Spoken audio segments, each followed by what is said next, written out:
1.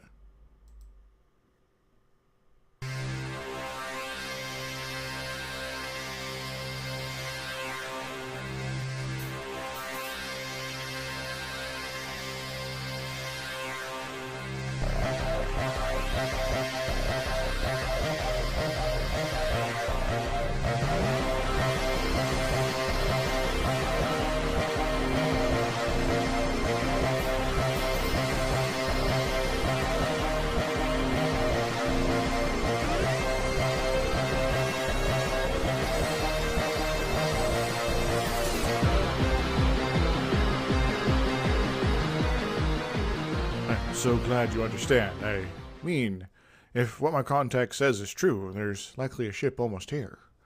So if you're not out of port in the next hour, the Cairo may get stopped. But this may be a good thing. Capal will probably know you came in on the Cairo. They may be convinced that you're heading out the same way. Not a bad idea. I was going to ask if I could sneak aboard, and you vouch for me once we're past the blockade. Hell, it might still be a good idea if you were heading out right away. I don't know what my compatriots' plans are. We could be in port for hours or longer, and put that in the back of your mind for now. So, how might we convince the Capal that you are on board without you actually needing to be? Or at least that they shouldn't bother searching for you here? Yes, well, here, take this. It is my signet ring. It's improper for me to be without it, so I will need it back at some point if possible. Not only is it a matter of honor, but it can keep me out of certain types of trouble. I don't want to part with it, but it's also something that I couldn't easily lose. Count Pretal will think that I'm nearby if it's found on the ship, so expect a close inspection. This, of course, you want me to hide it somewhere on the Cairo, where it can easily be found. Exactly. If you get boarded, you'll have a bunch of robots doing the searches. So, I don't know. If you got that robot, the one you came with, if it's on board with you, ask it where to hide it, I guess. The units they use are of a similar design, I think. So, might have insight on where they'd look first. I don't know. And I'd recommend leaving it at one of the common areas. Don't want it to look like someone stole it. I'm happy to help, but what should I expect of this Count? Is he reasonable? Is he dangerous? Of course, very dangerous, and I get the feeling you won't like him if you meet face to face. But he's also reasonable, even if he doesn't seem like it. Well, as long as he's reasonable, I'm sure I can maintain my composure until you're safe. After that, we'll see.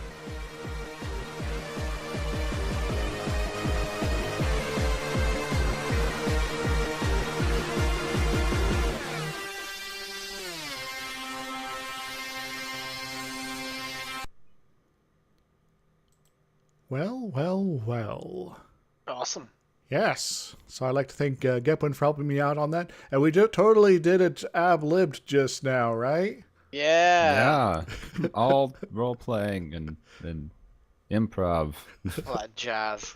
It just perfectly fits into the situation that we are facing down presently, right? And that is a yes.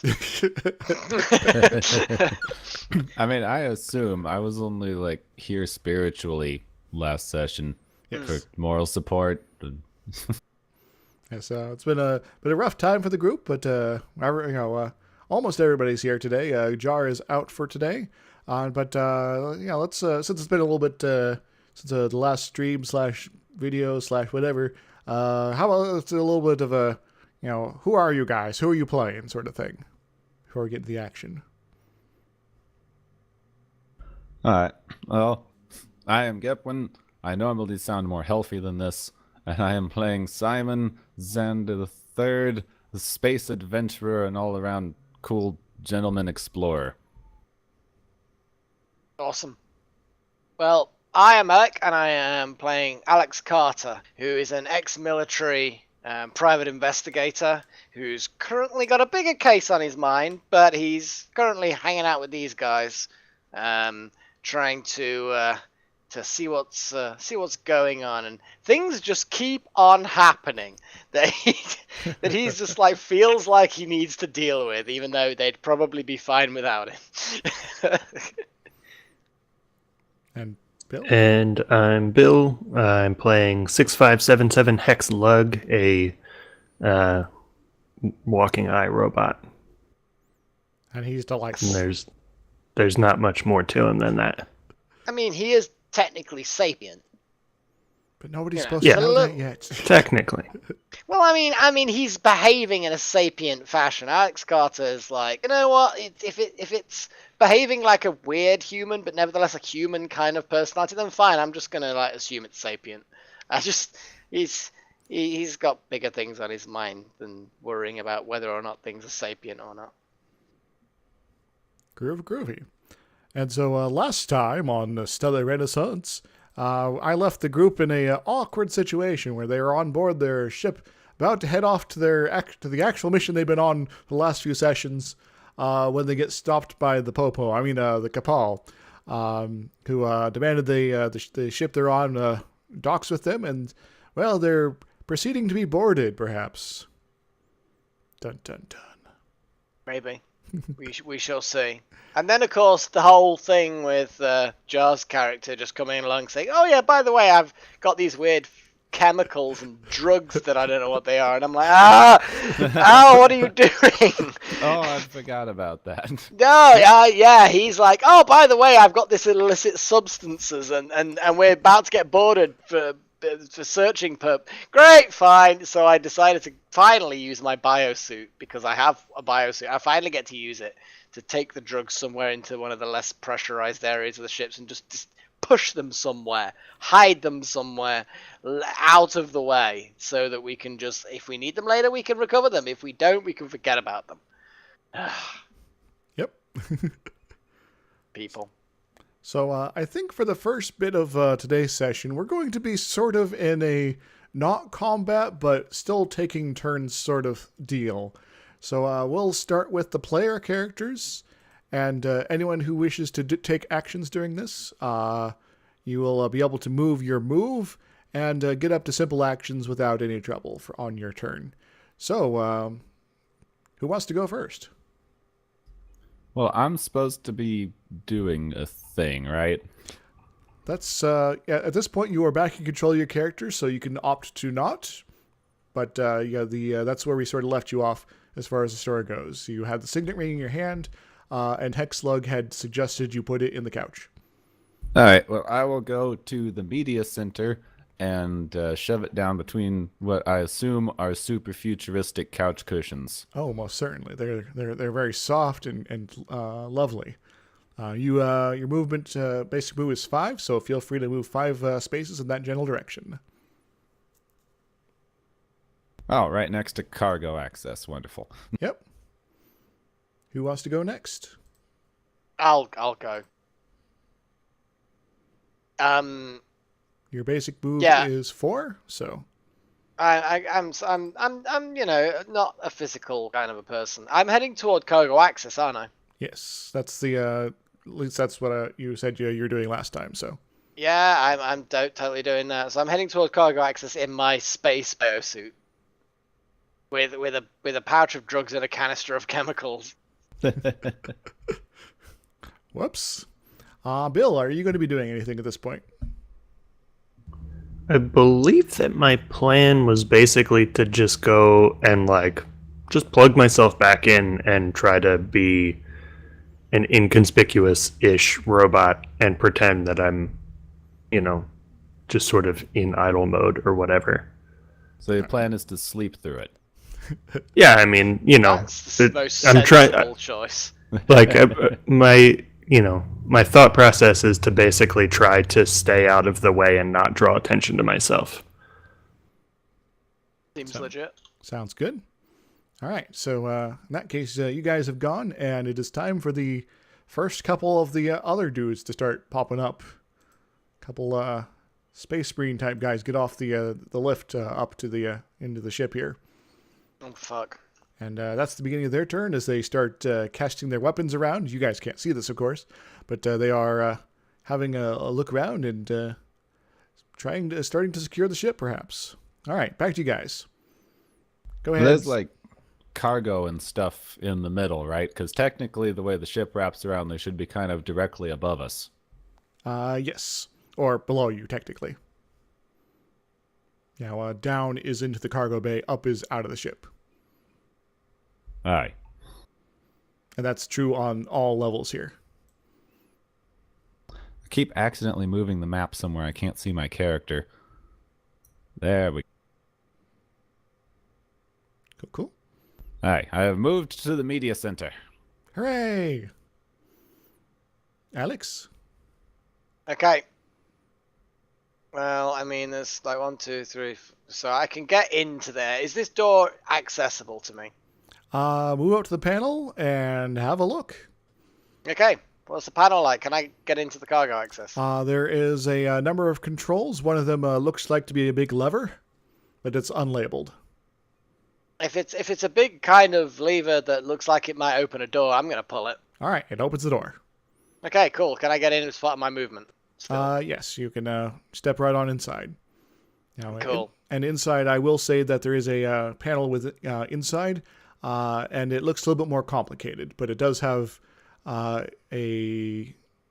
sort of what looks to be a handprint scanner, as well as a up and down button. Okay. Well, is up is out of the ship and down is... Sorry, which way round is what? Well, Do I know? Well, in terms of geometry of the ship, up is out of the ship, down is to the cargo bay. Okay, down to the cargo bay then. Right. You don't want to attach it to the outside of the hull. I mean, I don't know if I've got anything that can attach it to the outside of the hull. That's the problem. Gum? Gum? I'm in a spacesuit. If I even had gum in my mouth, which I don't, then they'd be tricky to get the gum to the outside. Or I could just jettison I'm kind of tempted to just jettison the fucking thing. It's like, but it's not mine, so I can't make that choice. You're so noble about the random drugs we got from somewhere. Yeah, he's got a code of honor. It's like, I mean, it's like if someone's given him something to kind of, just for security, you know what? I can wedge it in something. I'm gonna go up the outside of the ship. All right, so I've got the suit. Cool. We'll get on to that in a moment. I have already moved the various Space Marine type folks here. Okay. So it's back to you guys. Alright, 1, 2, 3. I can take 3, get to the couch. And then you're at the couch. You got the ring in hand. Toss it in. Gepwin? Then just start moving out towards another common area so I'm not in the room with the ring, I guess. All right. So, yeah, you went quiet there for a moment, but I'm assuming you put the ring in the couch then. No, yeah, I put the ring in the couch and then start moving out to a different room. All right. That's good. The ring is treacherous. It'll keep you to your word. The ring will, if you put it on, will also make you invisible and summon Sauron, but Yeah. Mine was a more subtle reference. A very much more subtle It does all reference. these things, actually. Anywho. Is it secret? Is it lost in a couch? Yes. All right. I don't have a map specifically for the exterior of the ship, but the cargo access elevator does start moving. The handprint does not appear to be required at this moment. Well, it would be unfortunate for external access to a spaceship to require a palm print. So that does make sense. He's like, I'll just take the glove of my spacesuit off to activate the palm print on this thing. Yes, it might also be a security feature that, given that the captain seems interested in cooperating with the people boarding, they might not want to have many locked doors. So that is also an option. Yeah. Yes. But the elevator starts going up. It goes up fairly quickly, but not like kind of flinging you around sort of situation. When you get up, the elevator does poke out the side of the ship, and you do feel lighter as the artificial gravity has less influence in this location. That makes sense. The door or out into space there does not open though. So I need some. Is there some sort of control panel that would get me out into the vacuum of space? There are some other buttons on the control panel, and on the way I up. do have spaceship handling and spacer skills. I'd suggest Spacer give me a roll to try to decipher exactly the safe procedure for opening this door. Okay. Yeah, I've been in space before. There's my skill level. Spacer TL10. I succeeded that skill by 2. Not bad. It was actually quite awful. I rolled 3 4s. That's not. It's below great. average for you. I'll accept it. It's a pass. Yeah. Well, I was also going to probably give you a bit of a bonus anyway to your base skill because you've cycling an airlock is Yes. fairly basic stuff for a spacer. Yes. So you decipher the controls. They're a little non-standard, but they're not too difficult. And the elevator starts to depressurize. So it'll take a few moments to Okay. That's fine, but for me.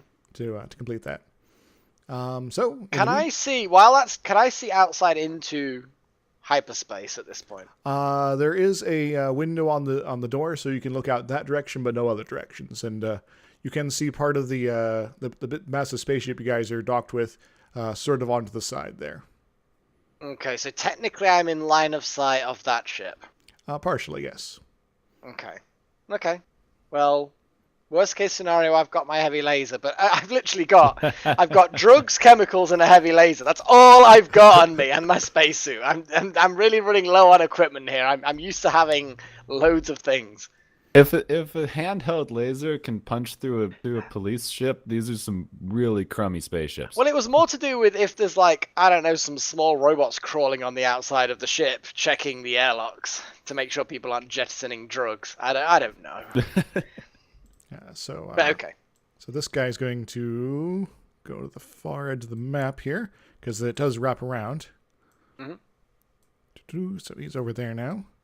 This one will go 1, 2, 3, 4, 5.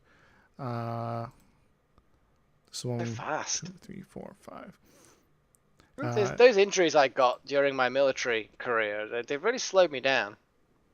Honestly. Yeah, how fast these guys? They are also 5. Okay. And out of the elevator crawls a spider robot. No. And another mercenary, space merc guy. Mercenary. A bit of a slip there. I see. Not mercenaries. These are Cabal soldiers. So that was an unintentional thing because it's not actually true. And this guy's talking to the captain, so it's back to you guys. Simon. Since I'm not actually doing attacks or anything, can I run? Sure. Go and give me a double movement. All right. That gets me 1, 2, 3. Because you are. That gets me most of the way back to the common rooms. You're probably normally out of danger as far as suspicious activity anyway. Melek, on the other hand, Alex is you're observing the door to the exterior of the ship opening up. There's a okay. I'm going to keep cover quiet. around the corner. Is there any kind of cover that I can kind of stay around the corner as the door opens and just kind of poke my head around as the door opens? Certainly. Yeah, you can sort of be around the edge of the door frame and poke your head around to get a better look. Trying for that. Okay. What does it look clear out there? It does actually. They do not appear to be clambering along the outside of the ship at this point. Okay, can I see, even relatively nearby, anywhere where I can wedge the things that I've been given? Let's see. I think there might be a relevant skill of some sort here. It's called Holdout. You got that? Oh shit, I have got Holdout, yes! Yes, give me a roll. I am a bit of a skill monkey. Doo-doo-doo. I succeeded by 2. All right, and because this is a small object, it's big in the pea size, but I'll say it is on the scale of a silver dollar, so I'll give you a +1 on that anyway. But I'd say you find a location not too far from the elevator here that appears to be a good location to store these items here. Yeah, I just gotta wedge them in there so they're not gonna drift, but we can retrieve them if need be. It's not really to try and hide them from discovery. It's just so that their origin is completely unknown. Yes. Yeah. So That's pretty much it. And I'm gonna head back to the lift and try and get back into the ship. We'll say it'll take your entire turn this to get the things hidden. It'll take you next turn to start the elevator cycling back down. Sounds good to me. All right. Meanwhile, the Space Marines are 2, 3, 4, 5 doing their thing. 1, 2, 3, 4, 5. 1, 2, 3, 4, 5. 1, 2, 3, 4, 5. And this guy will get off the elevator. This guy will go to the far side of the map as well.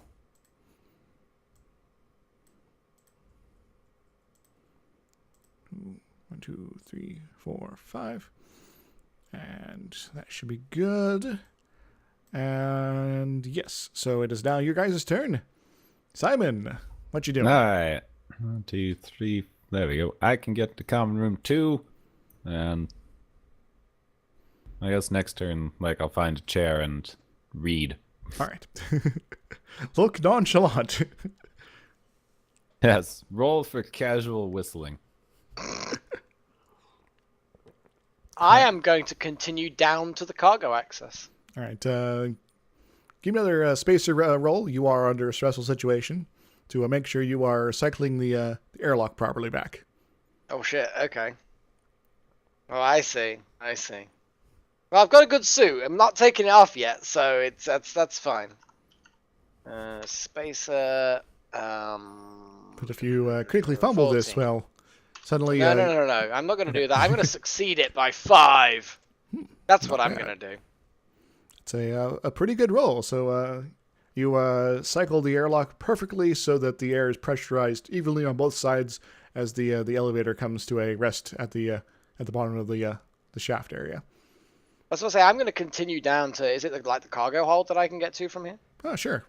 Yeah, I'm going all the way into the cargo hold. I have a plan. Because it's not like I ever thought that I could get back to my room, in my suit, get unchanged, back into my normal clothing, and look innocent. All right. wise choice there. Yeah. All right, so what am I going to have these guys be doing? I think this guy will actually start off this way. Mr. Robot will also be on the way. And forget who this is supposed to be. I'm not sure if he's supposed to exist. Well, we'll just sort of make him go poof then. So he's not one of the crew members. He's not anybody else. All right, so Bill, somebody's going to knock at your door. Okay, I detonate my fusion core and destroy both ships. Dang it. Next game over. Well, I win, Izixs. Everyone roll for exploding. No. I have the most chance of surviving, but that's still 0. I should have think stayed on the outside of the ship. Yeah, I might have been flung out into in hyperspace.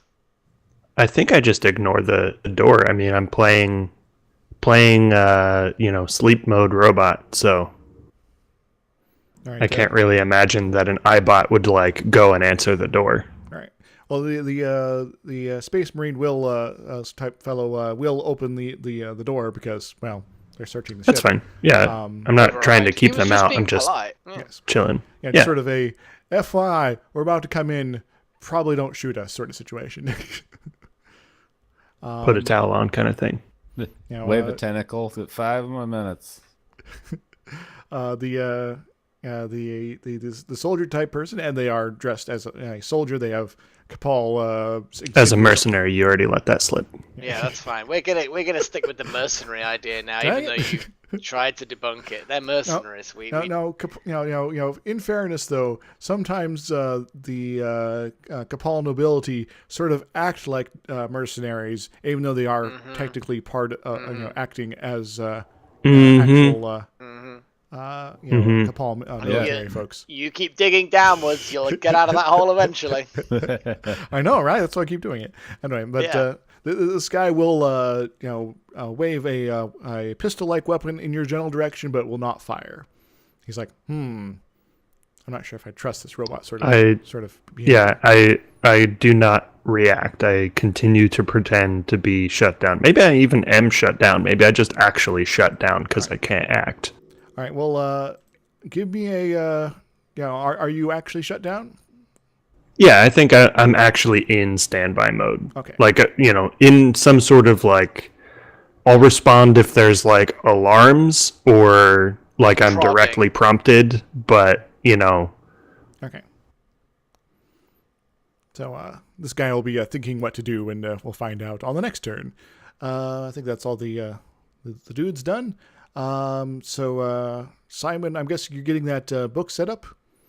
Yep, I'm just going to sit in here, and I've been reading for a while. Yes, clearly. And Alex, the elevator is going down. And are you going to be leaving the elevator, or are you going to be sticking? Yeah. All right. No, I'm going to go into the main cargo hold. And not far into it, but just basically out of the hustle and bustle commotion of the rest of the ship. All right, I'll be doing something for your next turn, but got at least one more on this map, because I do actually have a little mini map for what you might be running into there. Oh, okay, interesting. But time for me to fiddle with the dudes. This guy goes in here, checks that out. Not seeing anybody, start moving on. This guy's doing similar stuff over here, so they're going to be sort of going room by room, that general direction. This guy, 1, 2, 3, 4, 5. We're just going to check up top there first. Spider robot will be like, you're not what I'm looking for. So, and then go over here and then start off this way. This person will look in here and start bothering Jar. This guy will be all like, identify yourself. This is you. He's talking to you, Bill. I think Bill's Bill literally. I guess. Is he like making any kind of physical contact, or like standing in front of me?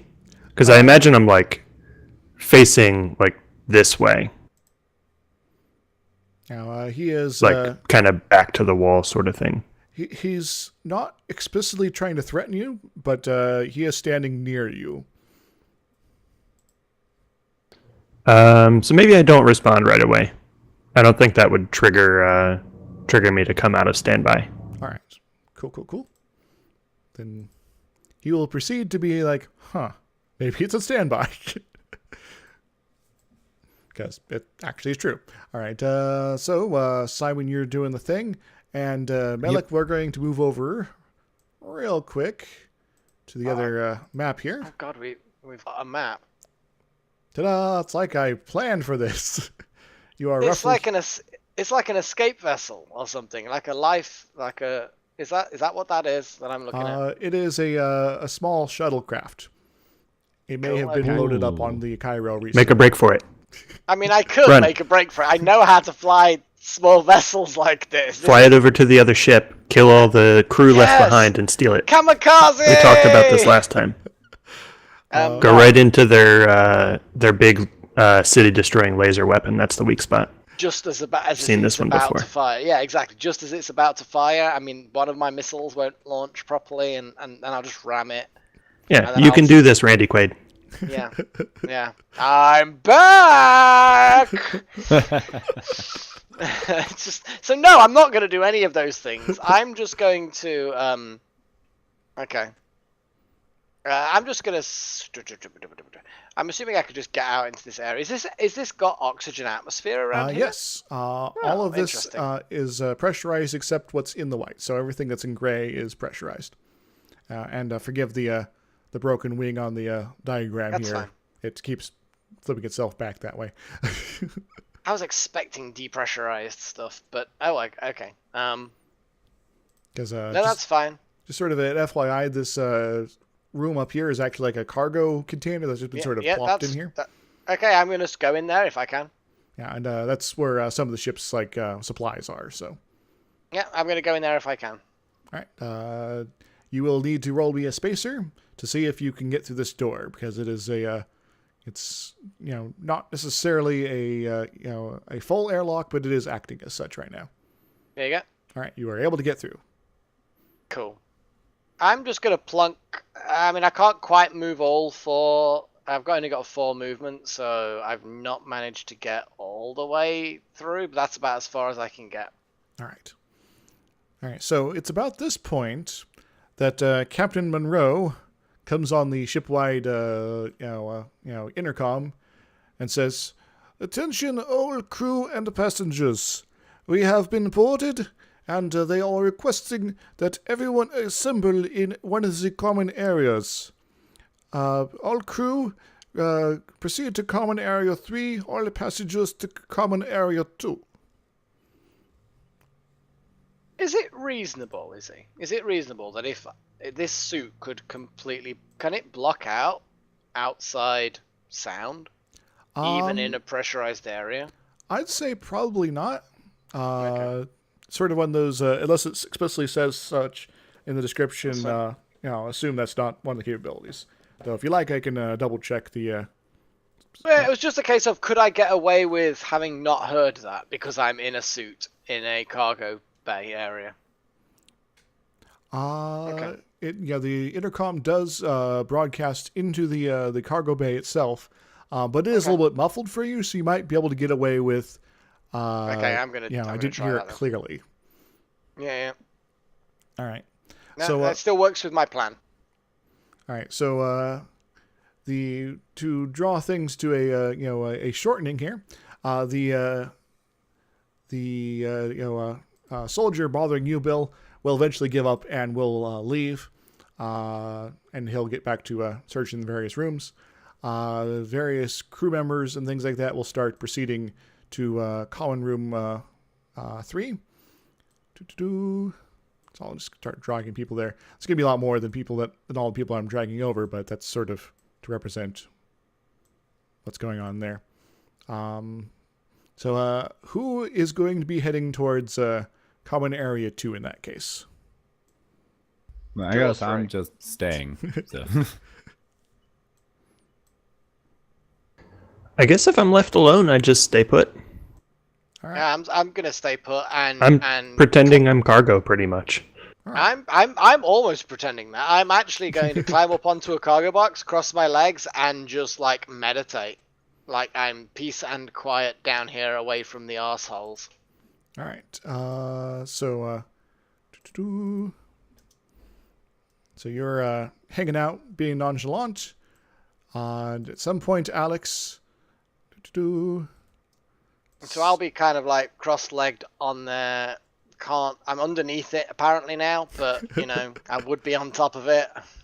Let's. There you go.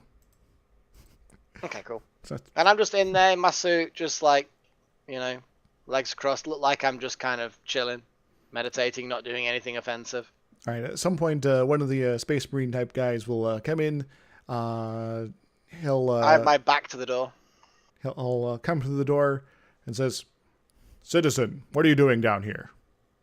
How? I mean, I assume that at this point I can hear that reasonably well. Oh, certainly. This guy you can hear just fine.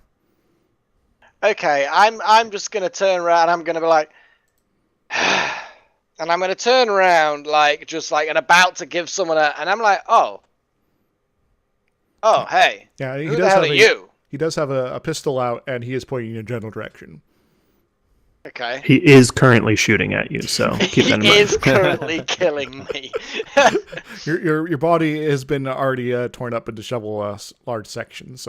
Well, that was unfortunate. I guess roll a new character, yeah? Now, so he has his weapon out. He's pointing in your general direction, and you've turned around and noticed him. And I'm just gonna like slowly, like palms toward him, like nothing in my hand, although I do have a pistol at my hip, and I'm just gonna open up the helmet, like I assume it can open up in some fashion. mm-hmm. Yes, I'm like, what the hell is going on? you are to report to Common Area 2 on the double. Oh, okay. Leave your And weapon I'm here. just, sure.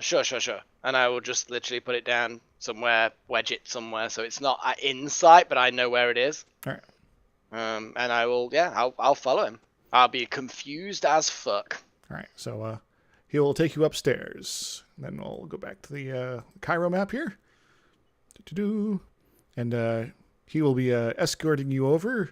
I'll go ahead and drag some of these guys in here. For anyone else who may have brought weapons with you to the common room too, they will ask you to put them in a bin they have brought. All right.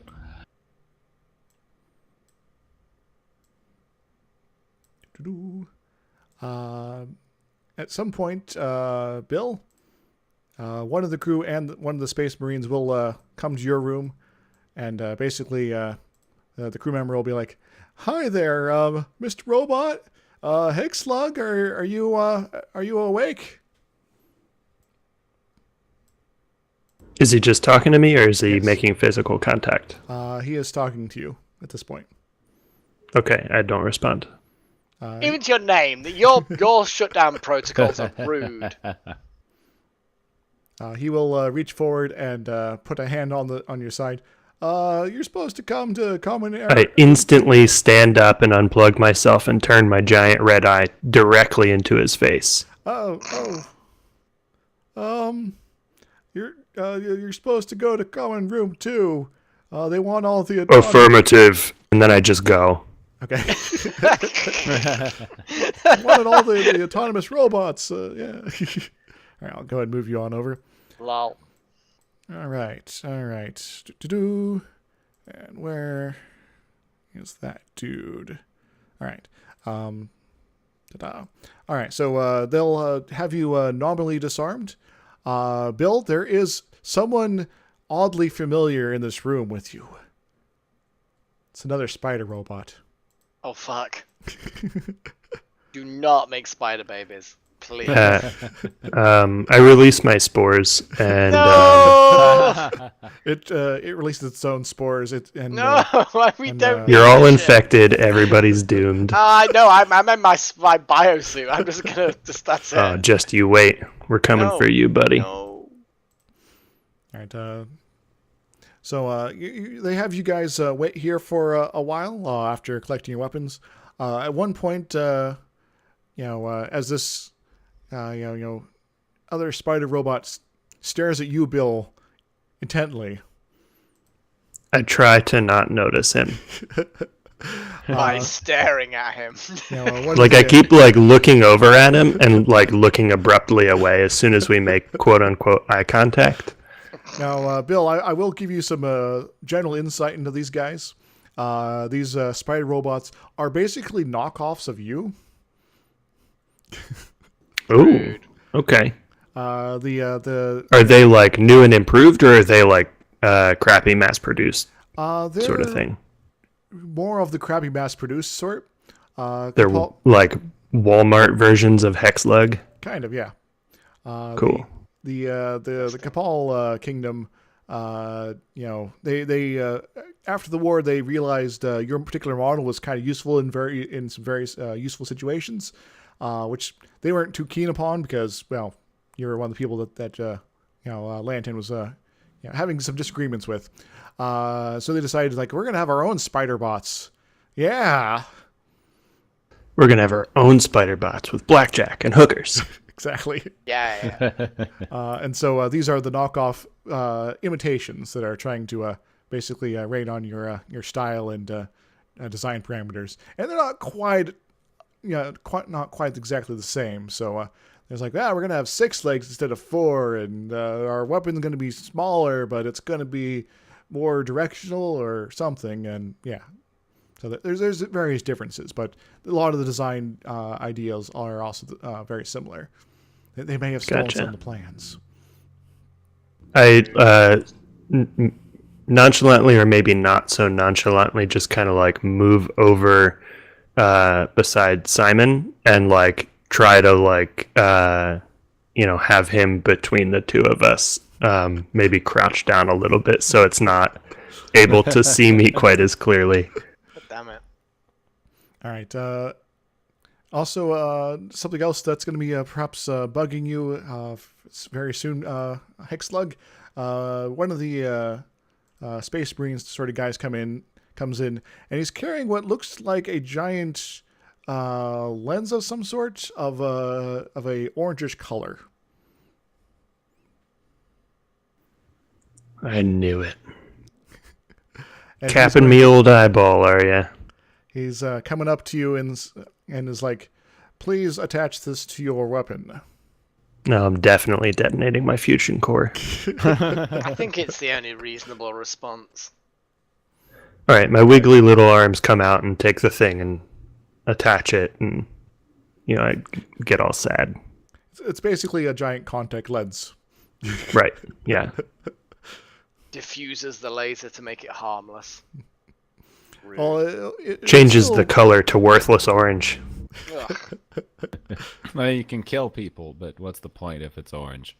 Yeah, there's no style in it. You basically give someone a fake tan.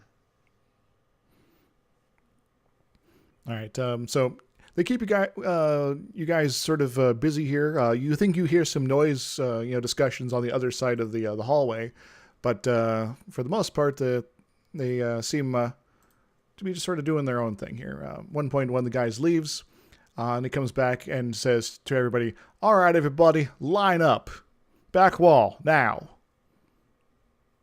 Yeah, I'm going to comply.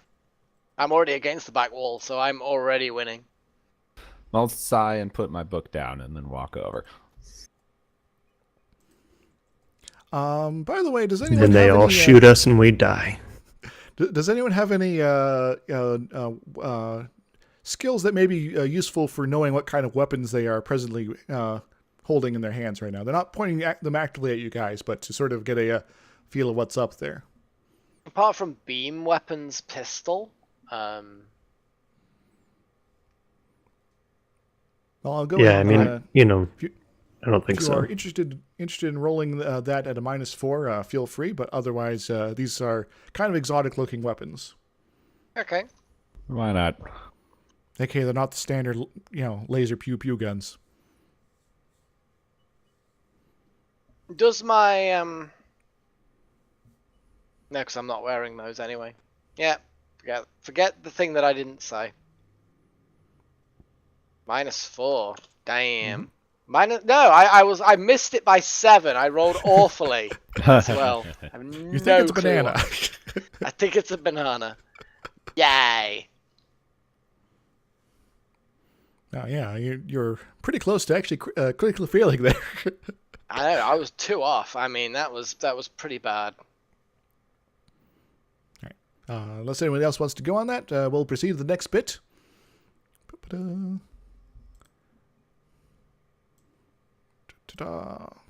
we go. So, fancy. Yeah, they move out of the way, and this guy in a couple officer's uniform wanders in, and he is for the moment quiet. He is unlike the rest of the soldier type folks here who are dressed in battle armor and looking huge and large. This person is looking in a very different fashion here. Did I write a rundown for these this guy in particular? I forget. Yes. Here's the description flavor text. In walks someone who is in stark contrast to the heavily armed and armored space warriors.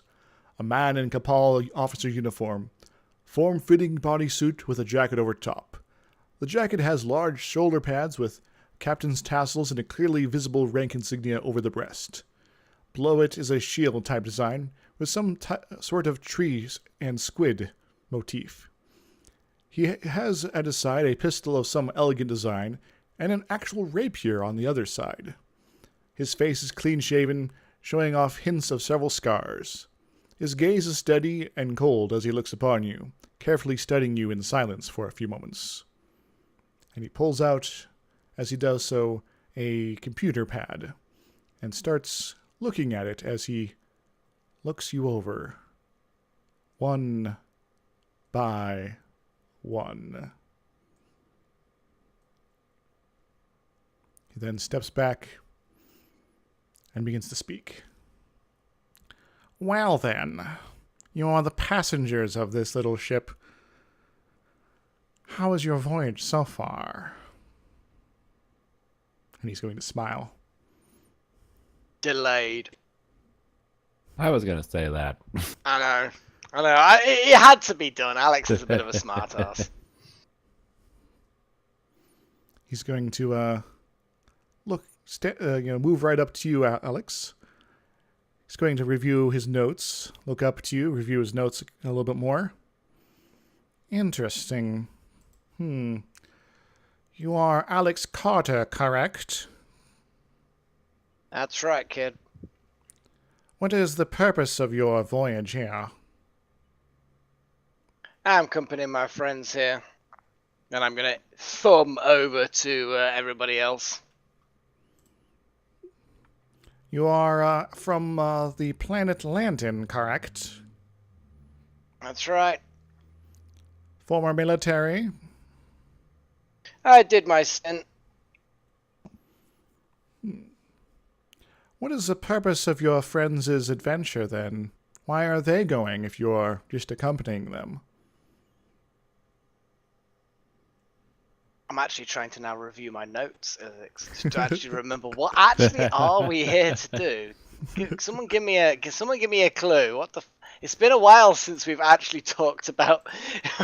We were on Lantern last time we talked about this. So there is I believe there's a handout should be available for you guys. Khan's video email, which contains some of the details of the general mission. Here we go. Because this was not a confidential thing, was it? Nope. Yeah, no indication that this is supposed to be hush-hush or anything. Going to look at an archaeological MacGuffin doohickey. Some sort of, solar beam thing, excavation or something. It's not entirely clear Solar yet. beam excavation thingy. I mean, I'm just gonna. Is that the description you're gonna give? I mean, if you tell me you actually say that, Gepwin, please. Yes, I will. I am just gonna point at him like he's answered the question as eloquently as I could possibly imagine it. In that case, he's actually going to step over to you, Simon. Could you give me a little bit more details on this, then? Well, as a interplanetary renowned archaeologist, biologist, and naturalist, I was obviously called in to take a look at ancient alien ruins that have been acting up on a nearly dead world. As you do. Fascinating. And you are Simon Ignatius Xander III, correct? Correct. Fascinating. Then he's actually going to step one over towards Hexslug over there. And I'm going to mutter to Mel at this point and say, I think his data pad's faulty. He has to keep checking details. That's all I'm going to say, sarcastically. Because he does, it's like, your name is this, correct? It's like, what is he? He doesn't trust his data pad? I mean, what the hell's going on? Interesting. Uh-oh. Anyway, so he's going to apparently ignore that comment for the moment. And he's going to start inspecting Hexslug here.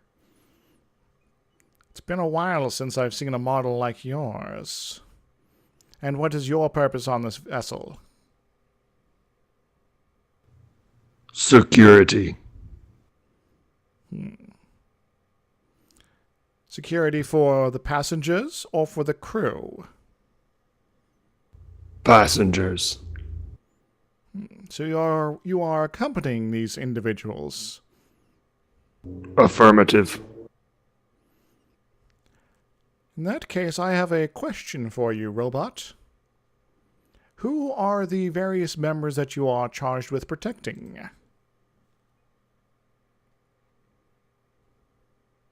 I kind of like glance over at everybody lined up at the wall and look back at him and do the closest thing that my complete lack of a face can do to really? It's like they're right fucking here, man. Just gesture over with your tentacles, like, eh. Like, I just kind of, like, glance over at them a couple of times, maybe, like, nod my head a little bit, like...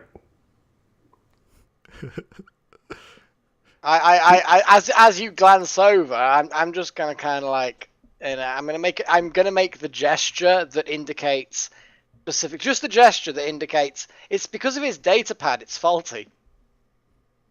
That's So you just, like, point at the pad, just yeah, nod. and shrug, Yeah. and shrug, Mhm. and like sigh and roll my eyes, and The captain will raise an eyebrow, just like he has the picture, and then turn back to Hexslug and say, "Could you please name all of the passengers on this vessel?"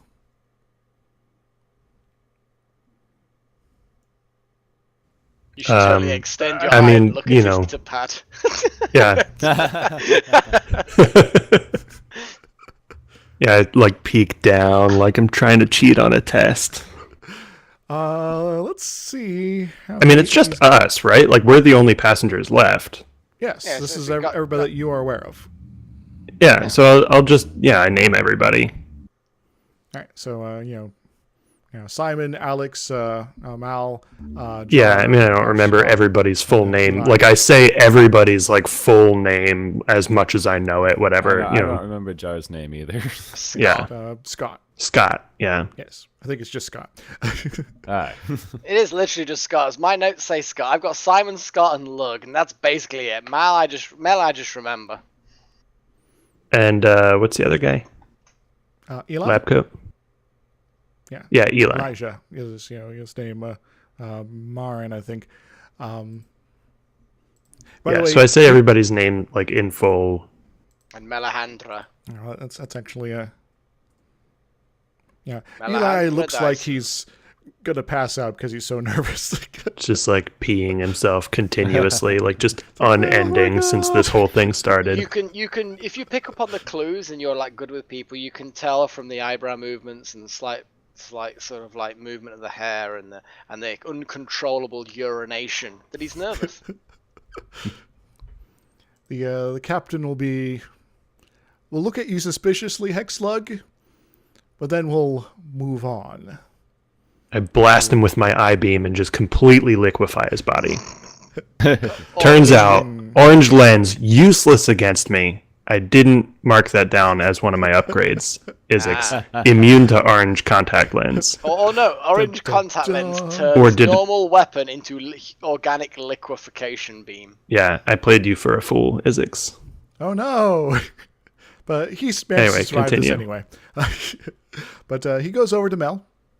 GM hacks. He'll look at the giant cyborg a few times, then back to his data again, and he'll be like, "You're out of Escobar, correct?" Mel will be like, "Yes," and he'll proceed to basically do a little bit of interrogation, like he did with the other guys, the rest of you so far, and Mel will be ornery as well, and will not really give much information other than what you've already expressed. He'll move on to Jar, or Scott. Also give another sort of rigmarole there. Similar deal will happen. Gets over to Eli, and Eli's like, "Oh God, what do you want?" Lol. Well, maybe I should have talked to you first. And I'll glance at the rest of you guys, like, you guys are useless. Man, he's gonna narc us so bad. So, He's gonna tell him right where the drugs are. He doesn't. I don't think he knows anything about the drugs at this point. He's so scared that he does know. I don't know how that works, but it's possible. Depends. He if just you roll- starts talking and all of the truth spills out of him. Yeah, even the truth that he isn't aware of. He just rolls Right. 3 6s and that's it. Boom. Everything is revealed in the universe. All right. What's the skills here that I need to be making use of? All right. Can I assist him with like a leadership role or something? mean, it's Well, kinda first off, I'm going to roll the captain's skill here. His skill of note is going to be 10, and he's going to fail it by 1. Now, you can go ahead and try to leadership up to give Eli some sort of bonus. Cool. Is this anything like the hero system where if you roll a massive negative, it just doesn't give a bonus? Or is this like if you roll a massive negative, you're fucked?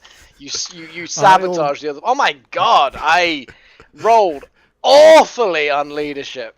Holy you give Eli crap. a thumbs up. But at least you broke even. I mean, I passed, but by literally 0. It's like, I rolled 3 5s. That's awful. All right, so despite your just kind of giving Eli a thumbs up, and he like, what? I was just like, it's just a thumbs up. You know, Eli doesn't seem to follow into whatever this captain is attempting to get at as far as his curious questions are. Cool. He will so then the captain basically is incompetent. I didn't help at all. It's just the captain just is incompetent. But the captain will then take a different tactic. He will step back over here and address all of you. So I am very aware that 2 of your group of passengers before me are they've been attached to an incident that happened a few weeks back on one of the Capal planets. Do any of you know about this particular incident? I'm gonna look around confused. If it was more than like 2 weeks ago, I'm pretty sure I forgot. I don't think we've been on any Capal. Oh, well, I haven't. I don't think. Yeah, Have to admit, I will point out that you have all been informed that Mel and Eli, their previous mission did take them into Capal space. See, it's them lot. Hoist on our NPCs. Yeah, they're always dragging us down. What do we need them for? I swear, we just need to put them in the airlocks and just. So, are you guys going to then keep this information to yourselves, or anyone going to volunteer? I'm just gonna look. I'm gonna continue to look vaguely confused. Well, no one's talking. I'm just gonna lean against the wall and start reading again. I was about to say I'm 50% confused, 50% bored at this point. All right. The captain does not successfully intimidate the non-player characters right now into spilling the beans. He will Now, let's be honest. It's not about Mel. Mel is not going to be intimidated. It's all about Elijah, isn't it? At this point. Yeah. But despite him being kind of scared to death, that was a kind of crap roll for the captain here, because he seems very pompous, and to some folks he'd be very intimidating, but to you guys, well, Eli is already kind of out of his mind, but he's kind of keeping his mouth shut, so it's not properly working on him. Cool. But so the captain will then look very, very frustrated, and then go right up to Mel, and will say, "You are known to have been involved in an extraction of a Capal officer. What say you?" Mel will look down to him, and she will say, You have no authority here." The captain will huff, take a step back. "Thankfully for your information, that's not why we're here. since none of you have volunteered information, I will come out and ask you directly. We are looking for an individual who goes by the name of Rel. Do any of you know him? Rel. Simon, that's the guy who gave you the ring. Okay. Did we actually have a plan on, like, are we pretending that he left behind, or are we saying he's on somewhere, or did we discuss That this? is partially up to you, because he was sort of like, yeah, I just need you to throw them off my scent. Ah.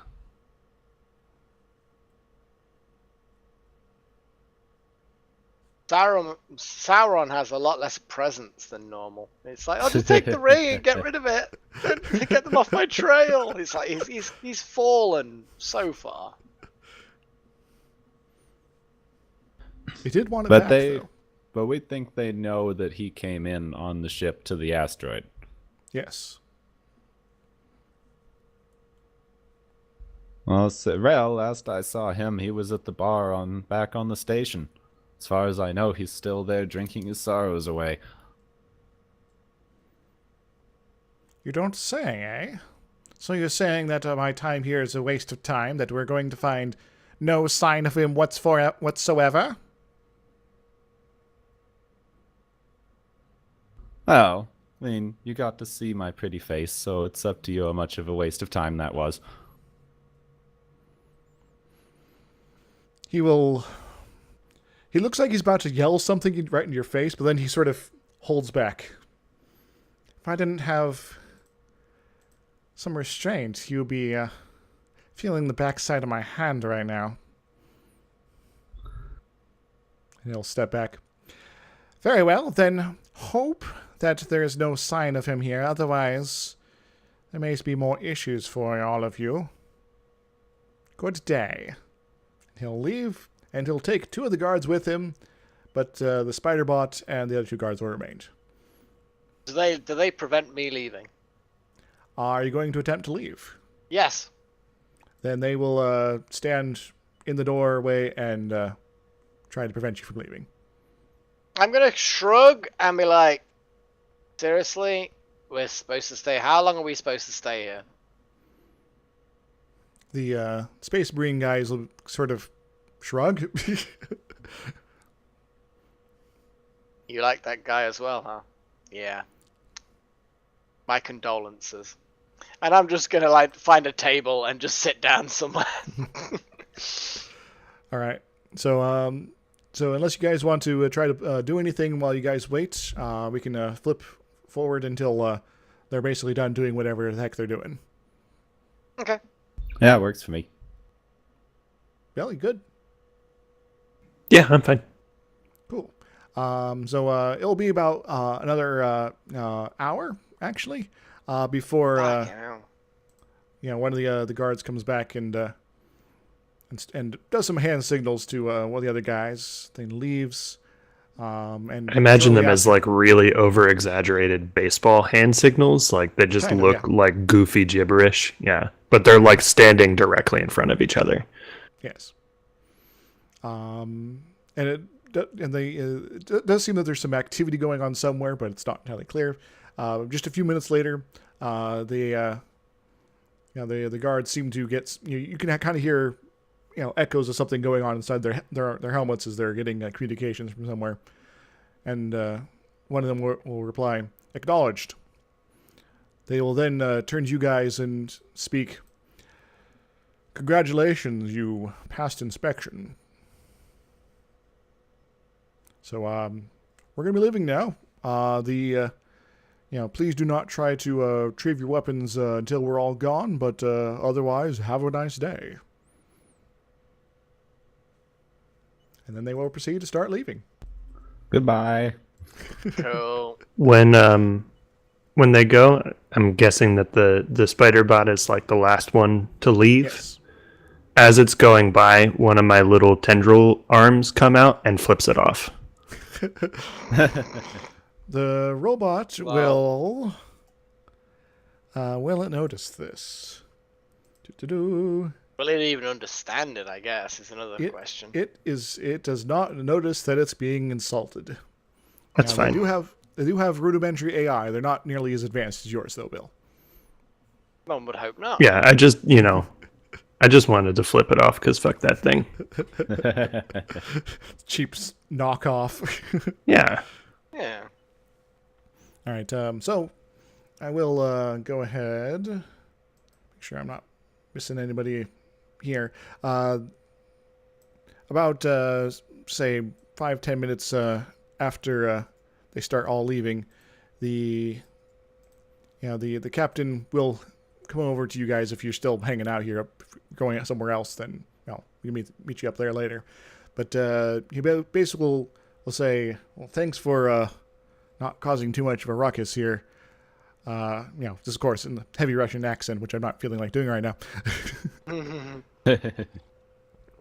And he'll mention that they seem to be looking for some guy named Vrel. He was wondering if any of you guys knew about the cargo access elevator being used while they're boarding. I'm sure that's nothing to worry about. I will indicate to him. Now, are you trying to imply that he just shouldn't worry about it, or that I'm suggesting that I am responsible for it and that he shouldn't worry about it, but maybe we should let the other guys leave before we talk about it. he'll give you a knowing nod. So just kind of wanted to know what your sort of general intentions there. Anyway, the captain will explain that the captain of the Capal ship, Count Prytal, came here looking for this individual named Vrel. Apparently, he's wanted for some crimes which the other captain was uninterested in going into details with, and that they had a special dispensation for tracking this guy down in Lantern space. Wow, and given he's important. Bloody hell. Apparently. But otherwise, the captain will thank you guys for being kind of model passengers, and then get on to getting the ship underway as the Capal ship disembarks. And I'll do one more check. Interesting. So they do not find the drugs, by the way. Yay. So did they leave the lens thing on me? Yes. Okay, and I can just take that off, right? Yeah. I mean, they had me put it on, so. Yeah. So I've got a free orange lens in case I feel like changing up my look a little bit. Frisbee. The lens fashion accessory. The lens does reduce the damage from your eye beam by 1 dice of damage. So. Oh, that's it? I could have been zapping these mofos. All right, well, I'll put it in my compartment anyway. It is a little bulky, but it does barely fit. Yeah. I probably clunk it into the door a couple of times and have to figure out how to turn it just right. Yeah, just to get it in. I forget if you becoming the party's misc drawer. Yeah, pretty much. I'm happy to be that as well. Yeah, and the lens weighs 1 pound if you are putting it on the sheet properly. I'll mark it down. I'm not putting anything on the Roll20 sheet because I don't like that sheet. But yeah, I'm an honest player, so you can trust me. Wink. Yeah, I have 50,000 credits so far from our adventures that has accumulated. So yeah, I'm an honest player. So I forget if we had talked about this before or not. Is FTL communication a thing, or is it sort of, in real space only? Well, communication through hyperspace is possible in the same way that is possible through normal space. You send a radio wave off to a some sort of transceiver at some distant location, and if there is a hyperspace window open, it can then communicate through that to a real space receiver. So basically, what you're saying is communication is not instant, but Correct. It's a hell of a lot faster than light speed. Yes. Gotcha. All right. Well, I'll, file a report with Khan about everything. So Cool, just cool. to have that be done. Once I know that other ship has buggered off and left us alone, I'm going to go back and collect the drugs, and I'm going to give them back to Scott. And I'm also going to collect my gun and store that in my cabin. And then I'm going to get changed back into my normal clothes. I'm then going to go and talk to the captain and say, I hate inspections. I don't like those guys. So I went down to the cargo bay for a bit of peace and quiet, hoping that I wouldn't get bothered down there. But unfortunately, they found me down there. So I'm like, ugh. Yeah. So does the captain believe you? That's an interesting question. He does. Well, have as a I'm telling, relevant because skill. so far, that's technically true. However, oh my he god, does that's a believe you terrible completely, roll. so he's not going to question Yeah, I was your about to story. say. The moment I realize that he's starting to believe me, I'm just going to not carry on, and I'm not even going to mention. Oh, and also I was stashing some drugs on the outside hull of your ship. I'm not even going to mention that. Yay! So we're not going to be doing too much more on this particular map, most likely for the rest of today's adventure. But Okay. Simon, if you do check out the couch for where you stashed the ring, it will not be there anymore.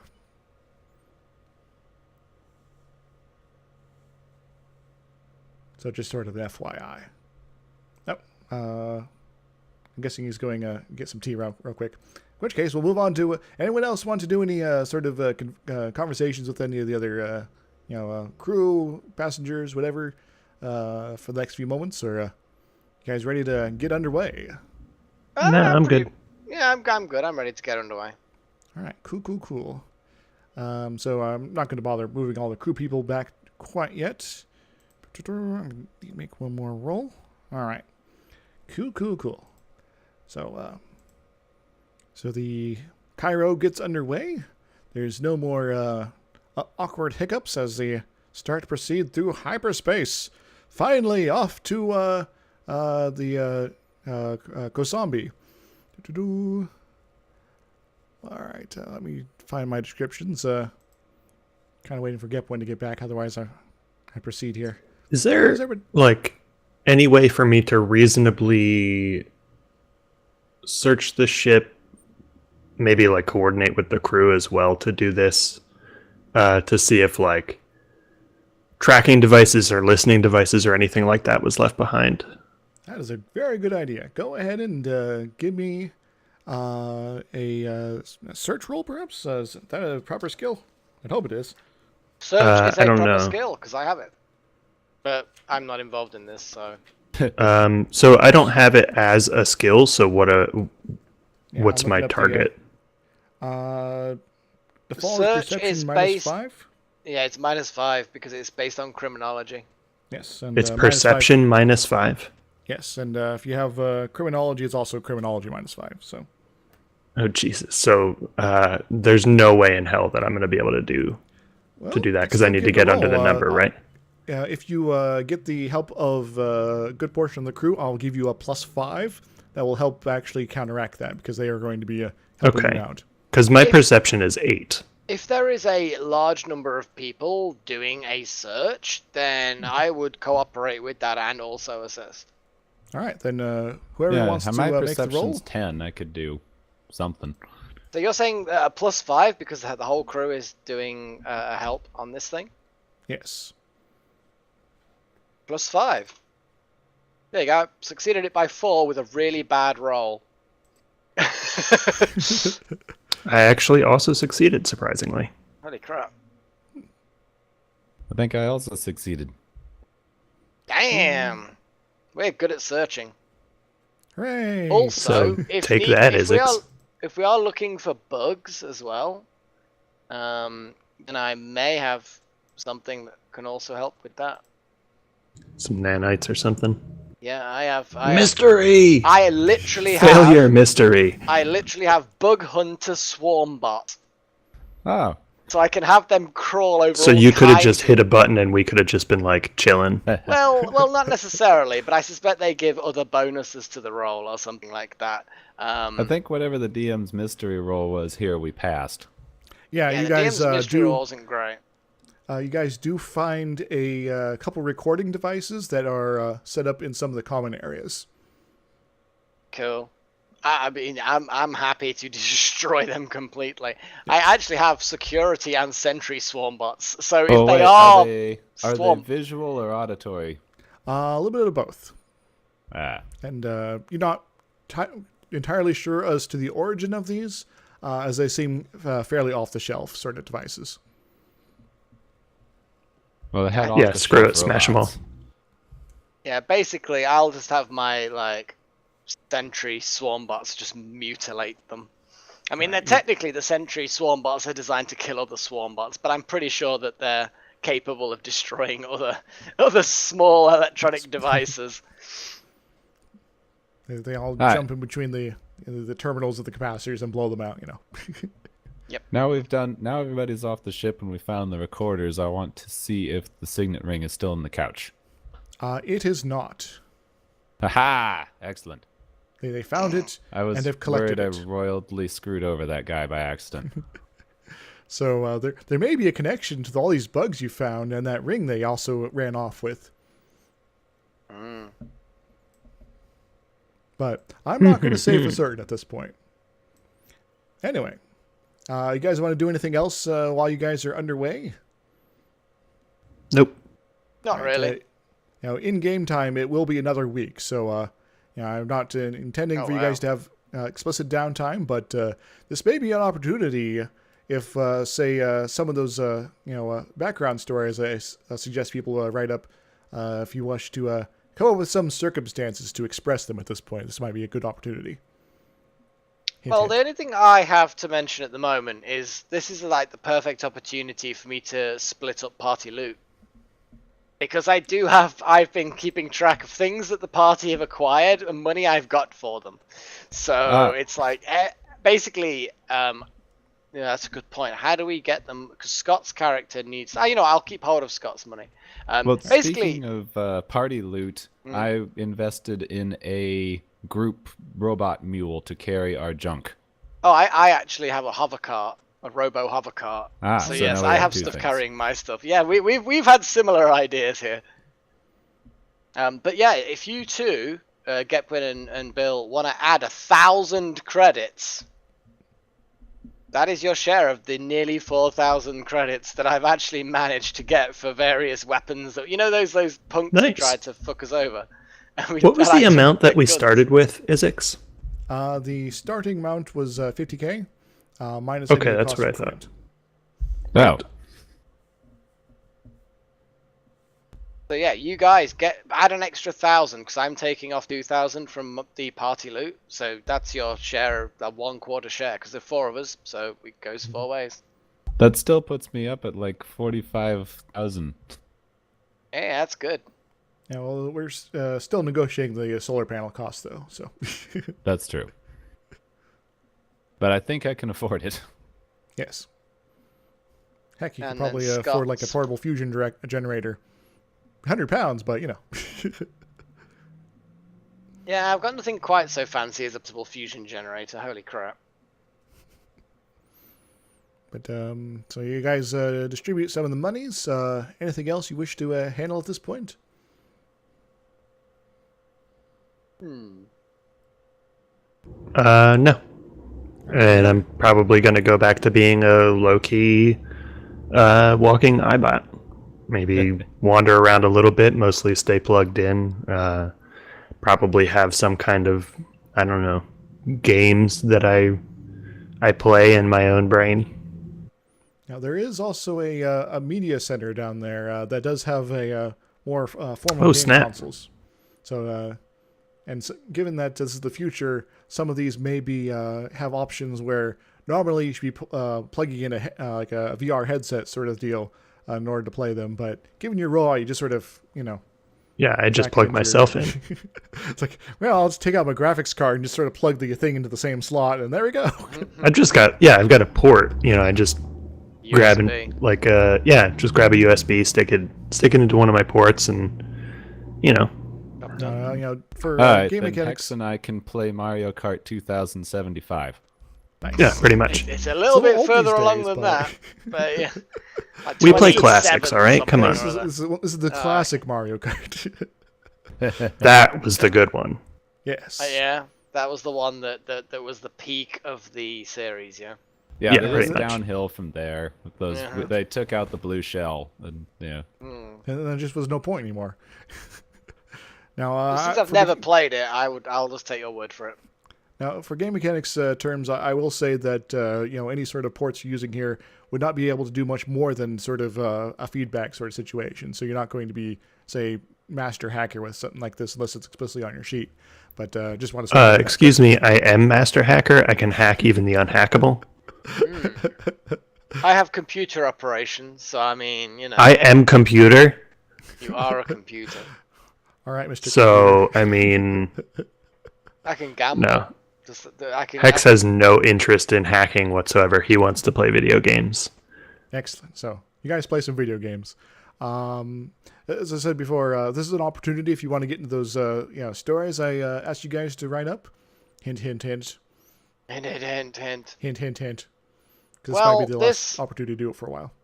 Well, this whole searching nonsense has reminded Alex of the inspections that he tended to get in his youth, and he's going to reveal a little bit to these guys about how the captain, that Ponzi captain that was full of himself, and he, wow, there's stories about people that were in command that were just like him, the kind of pen pushers who've never seen any kind of frontline action, who go straight into officer school because mummy and daddy paid for it. And anyway, the point is that it's I've seen inspections like that, and at the end of the day, that whole tactic with the whole your name's such and such and such and such, correct? And it's like, I've never understood that, because it makes no sense. It's just stupid. But it's trying to unnerve people. It's trying to imply that they got something on you that they haven't, which is proven that they hadn't. But yeah, the military it tried to keep you on your toes with inspections like that a lot. I'm just glad. I enjoyed my time in the military, don't get me wrong. It was good times. You make a lot of interesting contacts, you make a lot of good friends, you get a lot of important things done, but it was that kind of, it's not even paperwork now. I mean, it's that kind of administration stuff that really is what dragged it down toward the end. And as much as that's not why Alex left, that was out of his hands. That was an accident that, he ended up getting injured and couldn't carry on. But, yeah, that's part of it that he does not miss one bit at all. Groovy. Is just a question, is Mel here for this particular story? Yeah, sure. She will shout in her usual way. It's like, I agree. I am very more happy working with Mr. Khan than I was my former superiors. They just end up with this whole thing of trying to maintain control, and yet these people, like that guy, he's in control on the official documents. He's in control because he's called captain. He's not in control in any other way. He would not be in control if he was left to it. There's so many people that probably work under his command that would do a much better job, and it's that stuff, that pointless. Those people annoy me. These are the same rich boy nobles that would try to sick an entire civilization off of a planet for 10 pounds of rare ore. They've got no idea what real life is like and the suffering of people. It just frustrates me. And I'm going to read my trashy novel that I bought at the Starport ages back. Excellent. That trashy novel is just like turn off the brain type thing for Alex. Bill, would you like to share your story at some point during this next bit of voyage? I don't think that Hex necessarily shares any stories, but seeing all those like shitty knockoff spider bots like kind of like tilted him a little bit, and he's like kind of quiet about it for like maybe a day or two, but then like maybe while they're playing games, like he's waiting for his turn, but he starts like kind of griping about like how they're overcompensating with the number of legs, and how like their eye like focal point is like inadequate for any kind of proper destructive force. He's just kind of like going on about like mass produced like cheap quality of them, what he thought of their hull or carapace or whatever, and their joints all looked weak and blah blah blah blah blah, technical, like rattling off like technical stuff that just probably makes people's eyes glaze over, like even if they're like into tech stuff. Like it's just like such weirdly precise numbers and like like schematic information about them that he just knew by looking at them. And he knows all the details of his own schematic, and he's pissed about like minor, like millimeters of difference in like, like hull plating or like different stuff like that. And it just like sets him off, and probably at a couple of points, like he gets a little less technical and starts talking about like, in my day, having a hexapedal light urban ground unit on your crew was a point of honor. And I'm not talking about hexapedal with legs. I mean 4 legs and 2 good wiggly arms. That's all you need. Just kind of going on about that sort of stuff. So he's having an old man grump. Yeah, he's totally having a boomer moment. He's totally having a boomer moment. Well, I'll be He's like pissed at all these like millennial robots that are just wandering around. Oh fuck. I'm just nodding and kind of yes, kids these days. I don't understand what you're talking about. Well, you've probably noticed that Alex does say kid an awful lot to almost everyone, even though some people may be older. We're just a bunch of shitty old men. We're basically just a load of grumps. I mean, I would probably initially, when you start describing some of the robotic stuff, at the very beginning, like Mel is probably rolling her eyes so hard because she's pretty young, right? Yeah. How old is she again? Don't have her character sheet up right now. Keep on. Yeah. Keep talking. But yeah, I initially I'd probably show some interest because I have electronics operation robots specifically. But then the moment you get into the really technical stuff, my eyes kind of glaze a little bit, and I'm like, shit. If I lose interest now, then I could cause offense. Well, I probably won't cause offense because he probably doesn't get offended. But yeah, I mean, it's hard to tell because he doesn't have expressions or even really a face. So it's like, but it definitely seems like he's like in a zone. Like he's like not even really noticing whether or not anyone's listening. He's just going off, and he's like probably the point that loses you. Like you're like following along with like certain measurements and material specs and stuff. As soon as he starts like listing part numbers for individual screws, like that's probably where you're like, oh fuck this, no. Screws were H531 3B's countersunk. My god. Exactly. Yeah, it's just like talking about like the inadequacy of the screws and like which bolts weren't tightened enough and all that stupid stuff. Great. So it might not have been your originally intended story, but I think I'll count that for my evil plan here. So all of you guys have now met my hidden requirement that you tell me a little story about your background at some point during the initial bits of this campaign, and so everyone gets 5 character points because of that. Congrats, guys! Yeah! Hooray!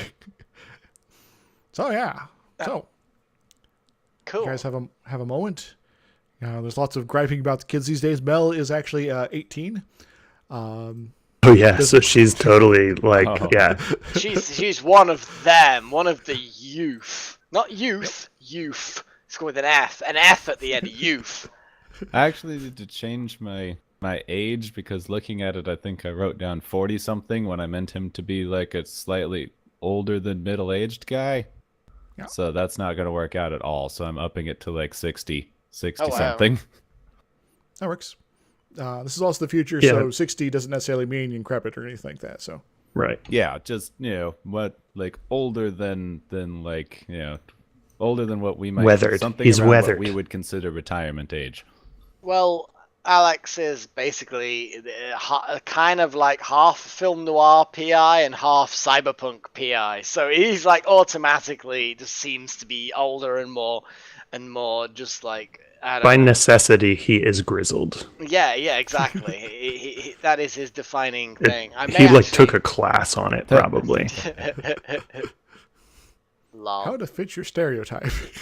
Izixs, I forget, when was the war, like the big war? Where was that? It was like a couple So it decades was like back. 50. It was like 50 years ago or something like that. Not that far back. Oh, okay. But Because that's what Hex was built for, was that war. the So- current year is 3348. I can check my notes for when the Great Core War was. Give me a few moments. Where's all my notes? It was I in don't know, where are your 2019. Dang it. That's a while back.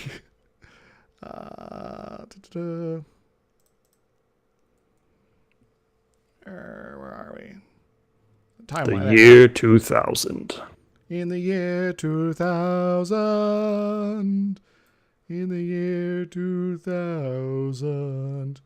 All right. 29s. 23,000s.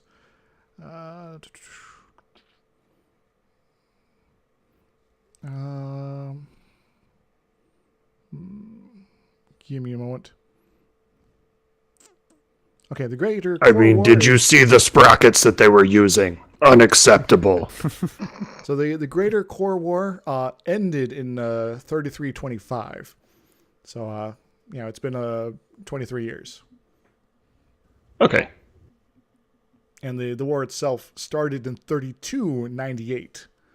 But not everyone was in it from the start. So No.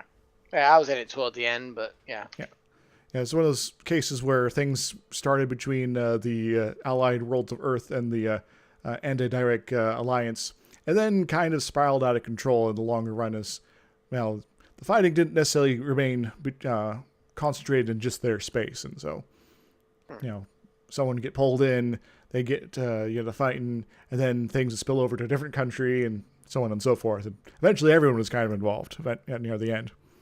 It happens. It happens. We have precedences that are similar on Earth. Yes. Anywho, so unless there's anything else you guys want to do before getting on to your destination, finally after this many sessions. Nope. Yeah. I'm 5 good. points though. I mean, that's think good. I got some flavor text for you. I think also just as a note, Hex, especially after he gets mad and acquires whatever points, he starts tinkering with his laser again, because Excellent. obviously that's what I'm going to try to sink my points into, because he's mad that they put a dumb orange lens on his eye trying to like weaken him, so he wants to try to improve the beam to counteract any future collaring that might occur. Excellent. Just so you know, that's what I I'm have doing. no idea obviously. what I want to spend my points on. So Anyway, I kind of flavor tossed text. you To at, make it like a blue-green laser that should go right through the orange. Yeah, there you go. Color wheel. Well, it'd be more of the beam coming through would be how the other colors are going to be blocked, but the orange would come through just fine. But anyway, so here's the flavor text for your arrival at Kusambi. No. There are no more stops between Greenhaven and Kusambi. It's just your group and the crew. They don't need help with the ship, but if offered, they'd be unlikely to turn down assistance with menial chores. But otherwise, they mostly leave you guys alone. Except for the occasional hello from Captain Moreau, to be sure you are all doing all right. A week out from Greenhaven, the Cairo begins to emit particles out from its front. These particles are superhadrons, a configuration of 5 or more quarks of various flavors and hues. They are highly unstable, and thus upon leaving the complex electromagnetic environment that maintains them, they begin to decay. Each decay causes a momentary discontinuity in space-time that connects hyperspace with normal space. As these small discontinuities congregate, they merge and open larger and larger windows between the 2 dimensions. In a second, the largest opening has grown from submolecular sizes to being twice the width of the Cairo. The Cairo reaction engines kick in and push the ship through as the particle beam stops. The break in the universe begins to close in, but upon nearing the outer hull of the Cairo, which is now passing through it, the collapsed gateway halts and even rebounds a bit, as the edges of the window are actually repelled by the matter making up the ship. And thus the ship passes through the gateway between spaces and is again in a place where stars and planets exist. Moments after the ship has finished passing through, the hyperspace window closes, automatically behind. Below is a barren planet. The surface is a mix of browns, grays, and whites. The white areas are, for the most part, frozen oceans. Oceans that, even now, cover roughly half the planet's surface area. The Cairo has already found itself in a stable orbit above the equator.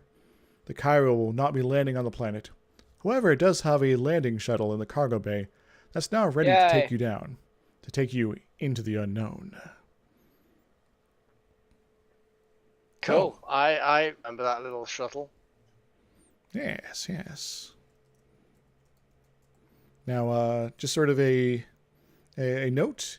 This is the Colossus system. That's Colossus with a K. And this is Kusambi. It is the first planet in the system. If you wish to do any sort of research before landing on some of the stats of the planet, I do have them, but I will need you to do some sort of operations to get that information collected. Okay. Yeah, I would definitely want to call up something about the planet and the survivability of it, temperatures, precipitation, dangerous wildlife, that kind of thing. All right, go ahead and give me, it's probably something you can just easily search in the computer database. So if anyone who wants to find this information, computer operations, or alternatively research. I've got computer operations, yay. Hex will not do that, because that's not the kind of life that Hex leads. No, it's definitely what... He's more of the shoot humans kind of guy. Trying to find my stinking survival trait. I know I have something. Oh, that's actually a good option for you. That's actually a really, really... I know I got one. Where did it go? weird roll. Yeah, that's a good question. I was pretty sure you had one. You got impulsiveness. Oh, talent outdoorsman. I think that was it. Oh, yeah. So that would, I think, that pretty... It includes that. We'll just go with a roll and we'll base it off your naturalists. All right.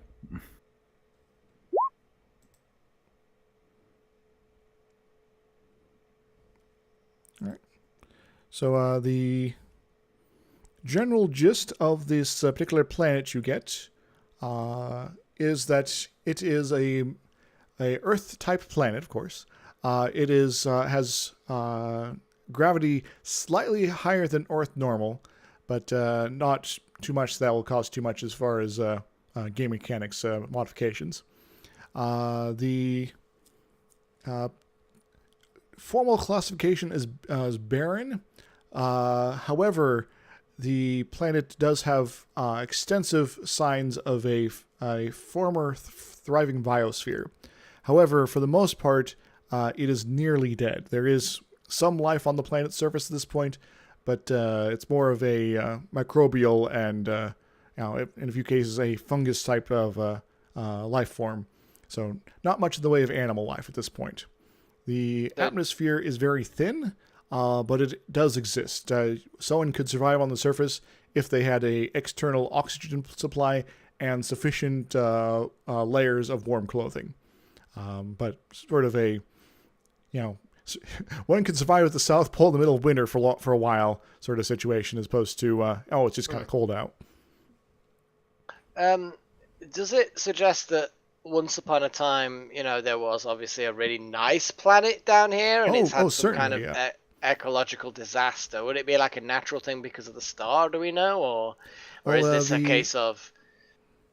What has been sort of hinted at from your mission info is that this planet was once much more lush, much more alive, and that at some point in the past, there was a disaster that stripped off a large section of the atmosphere, which cooled down the planet, by altering its albedo. Yes. Going from a temperate or even perhaps hot environment to a fairly Arctic sort of a situation. At the equator, it gets worse. Near the poles. So it's a bit closer to Mars than Earth at this point. Okay. Is the thingy we came to look at the poles or at the equator? It is a little bit between, sort of we'll say southern one of the southern continents. All right, so not in the deadliest of deadly zones. Nope. Uncomfortable though. And I was assuming that since we're rendezvousing at a research station, they have like breathing junk and things to go outside. That might be a reasonable, extrapolation of the situation. So, you guys want to try to communicate with them, or do you want to just hop on the ship and go down? I think we should communicate with them and find out before we go down. Are we flying down, or are we being flown down by the crew of the Cairo? Well, if you talk to the captain will say that they do have a pilot that will happily take you down. But if you guys want to, co-pilot. I'm happy to co-pilot, but I'm going to leave it responsible with someone who's actually been doing it recently. If they don't fly down, we keep the ship because they couldn't get it back. Yeah. Hey, don't knock it. It could have been an easy score for us. Well, I might want to also point out that the shuttle probably doesn't have hyperspace capabilities, so you'd probably just be stuck with this in the system. Ah, shit. Is the Cairo staying here, or is it just dropping us off? The captain will say that the Cairo will be able to remain in orbit for about a week before they have to go back for to somewhere a little more civilized for supplies. Gotcha. Okay, let's head down then, I suppose. Got a little bit of a clock, but if they leave, they can come back, but they would be more of you call them up through hyperspace communications to basically negotiate extension of their contract. So makes sense. So who wants to be the one calling them up? Well, Mr. Spacer might know how to do like boarding request things. Sure. Yeah, I'll call up the base station and request permission to proceed and dock and land or whatever the pad is. I don't know. All right. The captain of the Cairo is very, very disinterested in stepping on you guys' toes here. Basically pointing out that this is sort of your mission at this point. This is what his plan is, but everything on top of that is on you guys. So just so we're 100% clear. So you call them up. I'll open up a comm channel and call them up and see if they respond. All right. What's the name of the person I'll be speaking at as here? This is Kosambi 1. Who is speaking? Hi, this is Alex Carter from the Cairo that's in orbit. We are here on business for Khan. Acknowledged. What is your current flight plan? We're just looking for a time window to descend and land. If you can give us one of those, we'll facilitate that. Yeah, these awkward pauses are actually happening there, but I'm not going to bring them all to obvious light here. But after a few moments, the person on the other end will say, I am sending you a flight plan here. You will proceed upon it within 34 minutes for best window. Do acknowledged? Okay, acknowledged. Assuming the plan looks like it's doable. Yes. And he'll send up some information to the Cairo, which they can then input into the shuttle. He'll also give you instructions on a gate to land at, because apparently they have more than one, as well as various approach vectors and things like that. Okay, I'll make note of all those, and yeah, we'll get prepared to. The person on the other side will then, once all that data is coming your direction, will then say, please inform us on all passengers and crew that will be joining you on the landing craft. Okay, I will just transmit a list of names, and basic kind of, whatever they would normally have. I assume it would be some kind of visual description kind of thing. Well, the Cairo's records can probably provide all information, sort of. Yep, I'll transmit that for the group of us, and also then the pilot that's going to be piloting the vessel as well, that he'll be remaining on board, I assume, unless he's wanting to nip to the local brothel or something. Yeah. Assuming they have one. Dun dun dun. All right, so. Oh my God! What's the point in going there if not? Well, it is a research base after all. Well, I mean, there's a lot of research you can. You know what? Never mind. Carry on. I've heard a lot of stories about those North Pole research bases from my scientist friend. Oh my! Well, when you're isolated and isolated. Yeah. All right. So, there'll be. It's very business. This person doesn't seem to be interested in chit chat, but after the request, they'll be like, "You are, cleared to land. Proceed on course. Do not deviate it from it." Cool. Well, that makes sense to me. All right. So we're gonna get underway. Everybody getting in the shuttle? I don't see why not. Get all my stuff loaded all in there. And drag Scott, because he's very quiet right now. We'll drag Scott along as well. he's gotten into that stash. Yeah, exactly. He's been. I mean, after I recovered it, gave it back to him. He's been sampling it, and that's it. We hadn't seen him all for the rest of the trip. Now, we'll delve into a little bit more of the nature of that stuff at some point, but it's probably safer if he does it, honestly. Anyway, so that's robot drugs for Hex. Yay! All right, so there's not going to be any surprises on the trip down. You guys pile into the shuttle. The cargo bay opens after depressurizing, fully, and you guys depart. The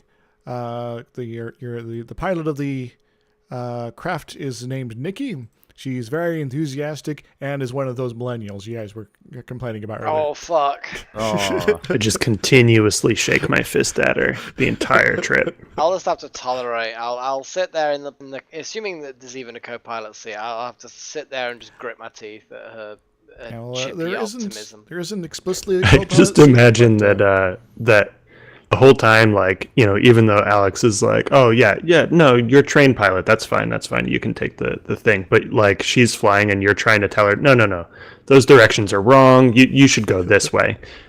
Yep. Yeah, in the military. No, don't get on the expressway. No.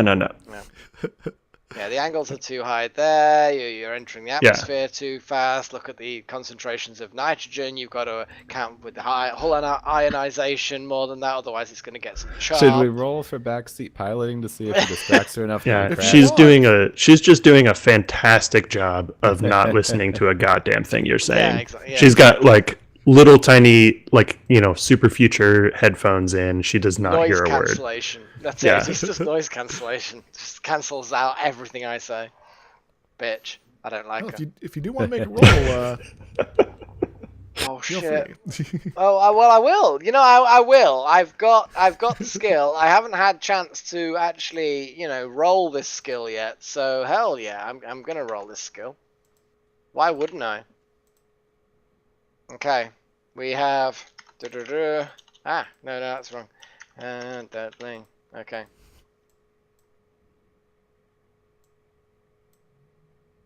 Ship. handling. I'll probably roll like a really bad roll now and get everything wrong and make a complete arse of myself. Yes, I got a minus. I missed it by 1. You don't know anything about this ship. Shit. I don't do too well. Yeah, well, she does hear some of your chit chat and is going to be generally, what the hell are you talking about? Damn it. Well, yeah, I'm used to military vessels. This is like a commercial vessel. There's differences. I mean, it's not how we used to do it back in the war. I mean, it's literally it. So, got a little bit more flavor text for you. Uh-oh. The ship disembarks from the Cairo, and the trip down is easy enough. Though the shuttle does have to make extensive use of their retro thrusters near the end, because the atmosphere is just so thin that it cannot possibly provide aerobraking support. But soon enough, the ship is down. The shuttle lands outside a large domed structure, over a kilometer across, perhaps a third of that tall at the highest point. No, not counting antennas, and what looks like a control tower off to one side. The design is heavy on the glass and has many streamlines. There are also 4 smaller domes sprouting out from the main building, as well as a few other structures, attached and further away. Welcome to Kosambi 1. And I'll go ahead and move you guys onto the next map. Dun-dun-dun! Oh, this looks familiar. Yeah. And so you guys are now all docked up and at the Kosambi 1. See, that was the problem, was that Alex was assuming that both wings were on, like, normally, but this is one of those, like, one good, one bad wing ships. What it is, it's a ship Common that's designed mistake. specifically to be able to turn in one direction really, really effectively. I know, right? Well, while you guys were, on the Cairo map, I was actually trying to fix the wing again here. Anyway. I don't think it succeeded. I think it failed. I know. But, it looks good on my end, but it's probably all janked up for you guys. So, anyway. So, this is the dock. There is some communication from the control tower from that same person you heard before, who hasn't given their name yet, by the way. But they will, they're just identifying them to their call sign, Kosambi 1 control tower. And so, this is where you guys are at. What you do? So we have Cool. landed. Yeah. Awesome. The pilot Well, I'm going to disembark. doing, the pilot's doing, final checks and everything like that. So go ahead and start moving moving yourselves towards the exit then. Into the research center. I know. It's gonna be great. Ground, sweet ground. I'm going to let the archaeologist kind of dude who's got survival skills actually lead now that we're actually away from civilization, technically. I We're still in a definitely- little civilization bubble here. I definitely go out first, by the way. I mean, I know I didn't do that by motion, but Go ahead and move yourself out there, Hexlug. All right. I mean, I'm here as, like, I'm gonna security say you more or don't less. get So quite that far. Yeah, Oh, about what there. is I'd that say. thing? Because there is another robot here, guys, Oh, no. and it Is that moves another millennial robot? your general direction. But this is not the kind of robot you guys are familiar with. In fact, it looks very strange. And it's generally waving its, it looks like a really uncomfortable game controller. it's moving its paddle-like arms in your general direction as it moves in front of the door. Kind of like when I notice that it's moving, I kind of like have like a little flinch reaction, like, ugh, what is that? The design is just, it's like, who would design something like that? It just seems like mishmashed together cables in weird locations. That it's like, this is a bad design. Does it offend the sensors? A little bit. Damn. I narrow my looming red eye on it. All right. Guess going let's to- say hello. So you say hello, And it's going to it's move up. moving, it's blocking the door. And it's going to try to attack Hexlug. What? I know, right? Rude. Dun, dun, That's it. dun. Now I'm definitely detonating my fusion core. No, I'm not behind you. No. And where's Had the enough skill of here? this. Doo-doo-doo. Its skill is 10. Doo-doo-doo. Can I just fast draw the fuck out of this thing and blast it?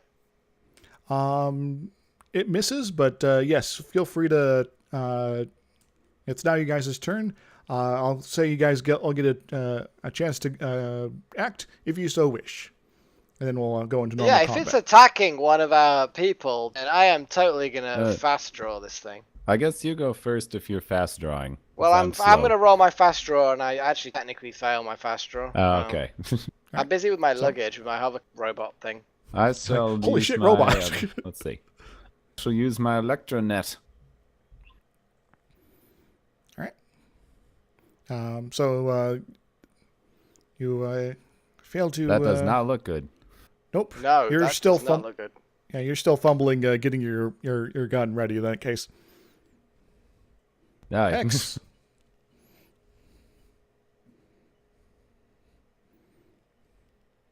Easy. So you're zapping. Yep. All right. Instinctive big blast. Kablammers. Yeah, that's gonna be. I ain't having none of this. Where am I dealing? So roll me damage, and I'll see if they manage to dodge. They will fail to dodge, Figure by the way. out where my damage is. Innate attack 2. So what is that? Innate attack is damage is 1 dice of burn damage. So roll 1 die, 1d6. I only have 1. Well, maybe I have the outdated sheet. Is it 2d now? I guess so. All right, so go ahead. You do 7. And this foreign robot takes the hit and doesn't seem too fazed by that. Rude. It definitely connects. It just kind of fizzles on its exterior. Yeah. Okay. Then I'm just like, back off, buddy. All right, so now we're going to do normal initiative. So everyone roll me a 1d6. And I'll start putting this into the thing. All right, and to add your speed to this. So, Oh, yeah. Yeah, just give me the numbers you rolled so far and add them in. Okay. My speed is 5.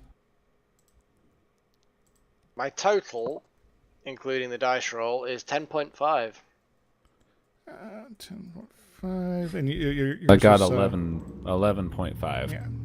I also got 11.5. Damn it, Alright. guys. Or I'm sorry, 10.5. All right. 10.5. So 10.5, 10.5, 11.5. The robot is fairly slow. I'll go ahead and roll for the other folks here. Mel, Jar, and Eli are all pretty slow, apparently. Yeah, we've done well with this thing. I failed my quick draw, but other people got a shot. But you know, it's fine. I'm still shooting before the big giant robot. I'm cool with this. I didn't actually technically get a shot. I just dropped my gun or something. You Got stuck fumbled in the around with it. holster. So I will say that Melek has your weapon. You have your weapon ready, and you know, it just took you a bit longer than you were planning to get it out and to start zapping away. All right, give me a moment. That would be Jar there. Mel was the first one. Just 2 plus, yeah. So she's going on a 9. And the last one was Eli with a 3. That's not the right thing. I probably should just close that.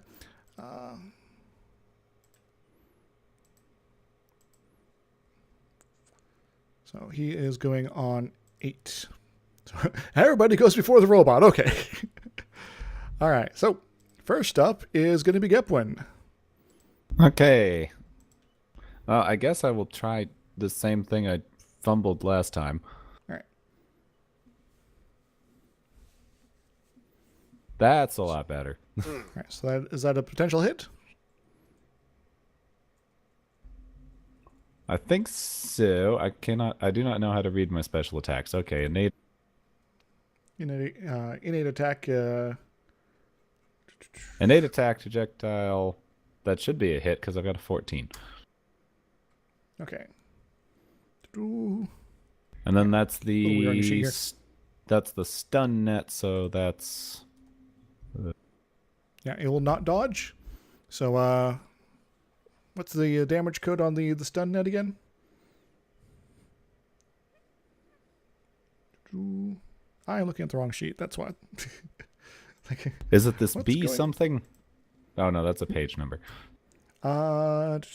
It is the fatigue attack. So 2d6 of fatigue damage.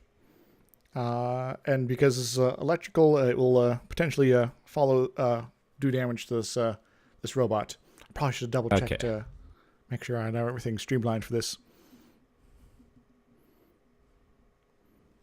All right. That is going to be going against its health, I believe. So I have to roll 3d6.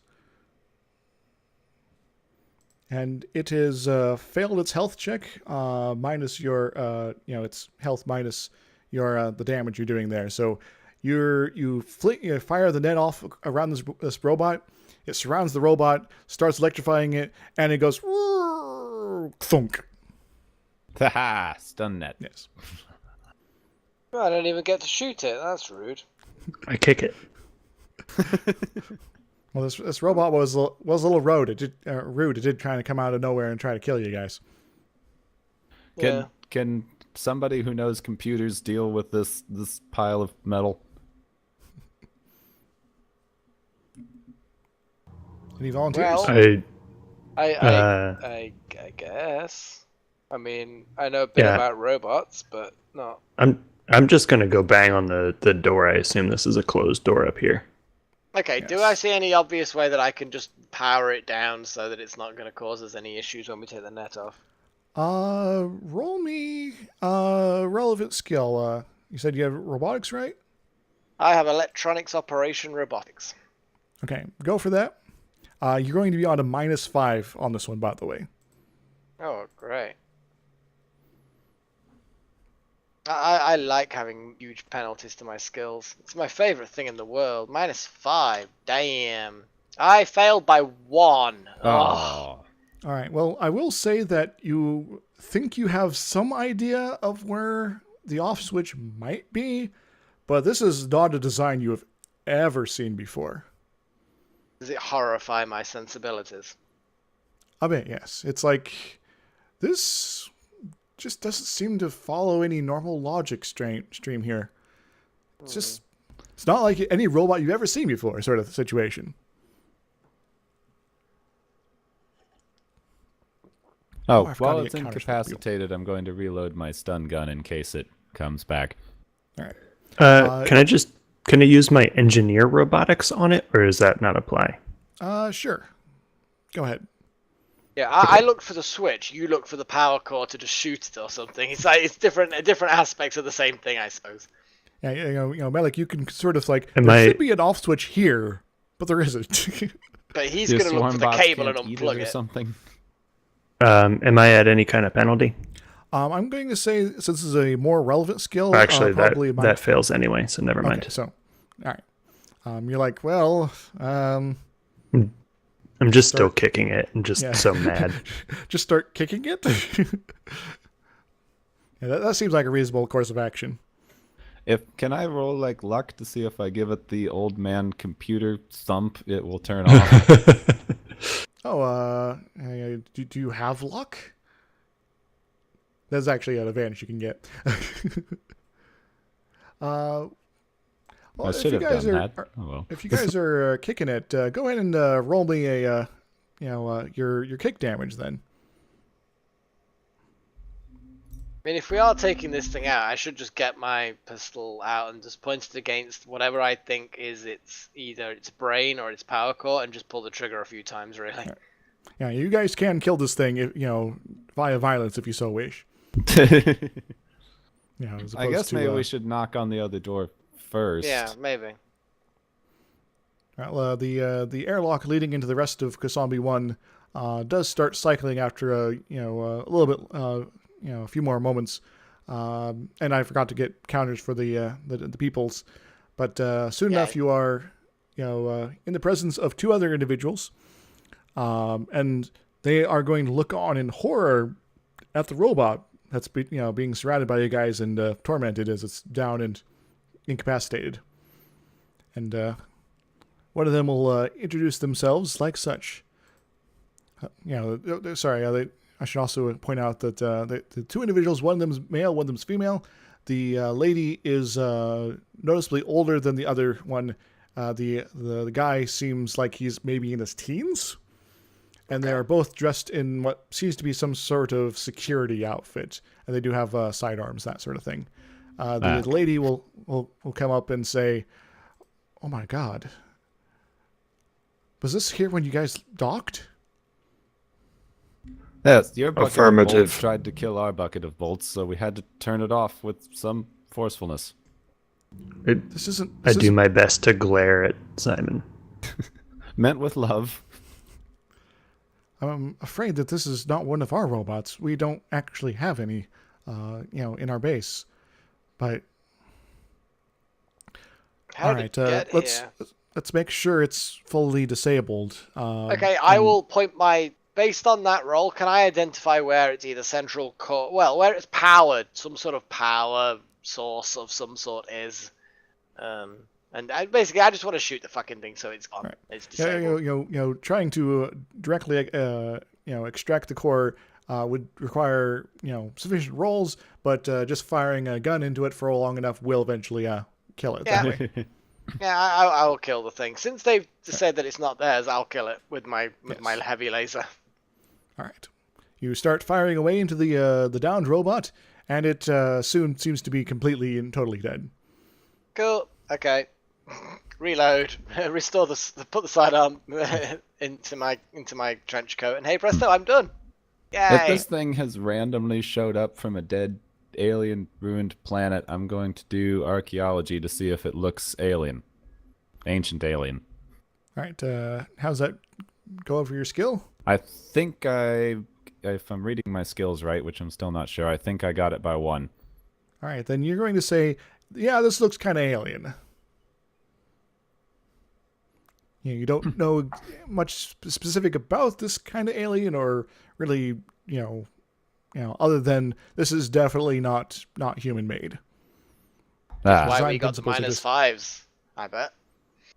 Yes. This may have come from the ruins outside.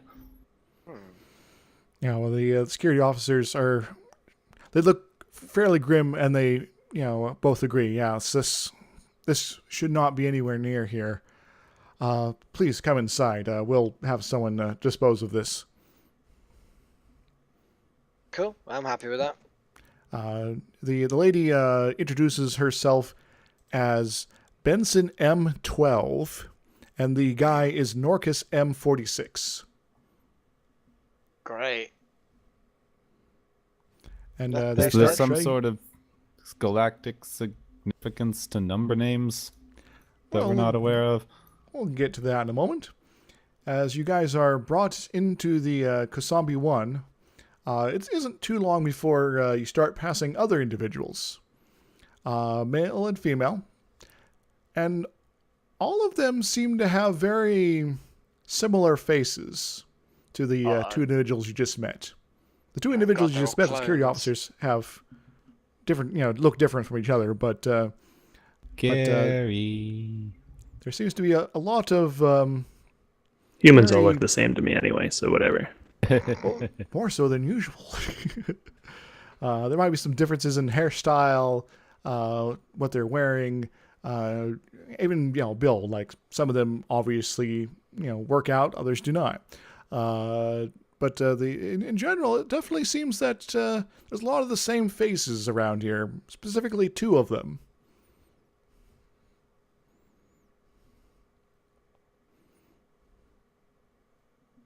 As they slowly, they quickly escort you.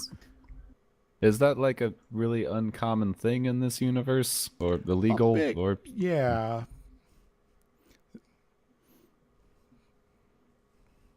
So this is a colony of clones. Yes. Weirdos. or very identical twins?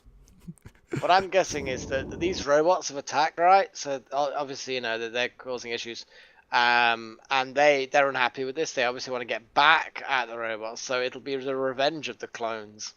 Dun dun dun. Oh yeah, we should bring the robot into like an archaeological lab or something, since it's an alien, old-timey robot. I could poke at it with sticks. Are you suggesting this to security officers? Yes. They are going to say, "I'm afraid we can't proceed with anything until we have the paperwork all in order." Oh, very well, but at least don't destroy it completely until then. All right. They will eventually lead you into a what looks to be an office, and there is a Norcus on the other side of the desk, who is looking a bit older than the one who escorted you in, and he will present everyone, including Hexlug, with basically a bit of paperwork, and he will ask you, "Please read and sign this, and then we can proceed." Okay, what does it say? Basically, it's a non-disclosure form, and as well as various clauses that will basically are legally actionable items to prevent you from making either a profit or publishing in a academic sense anything about your experiences here. Okay, that's cool. As long as it's only for profit and academia, that's fine. Cool.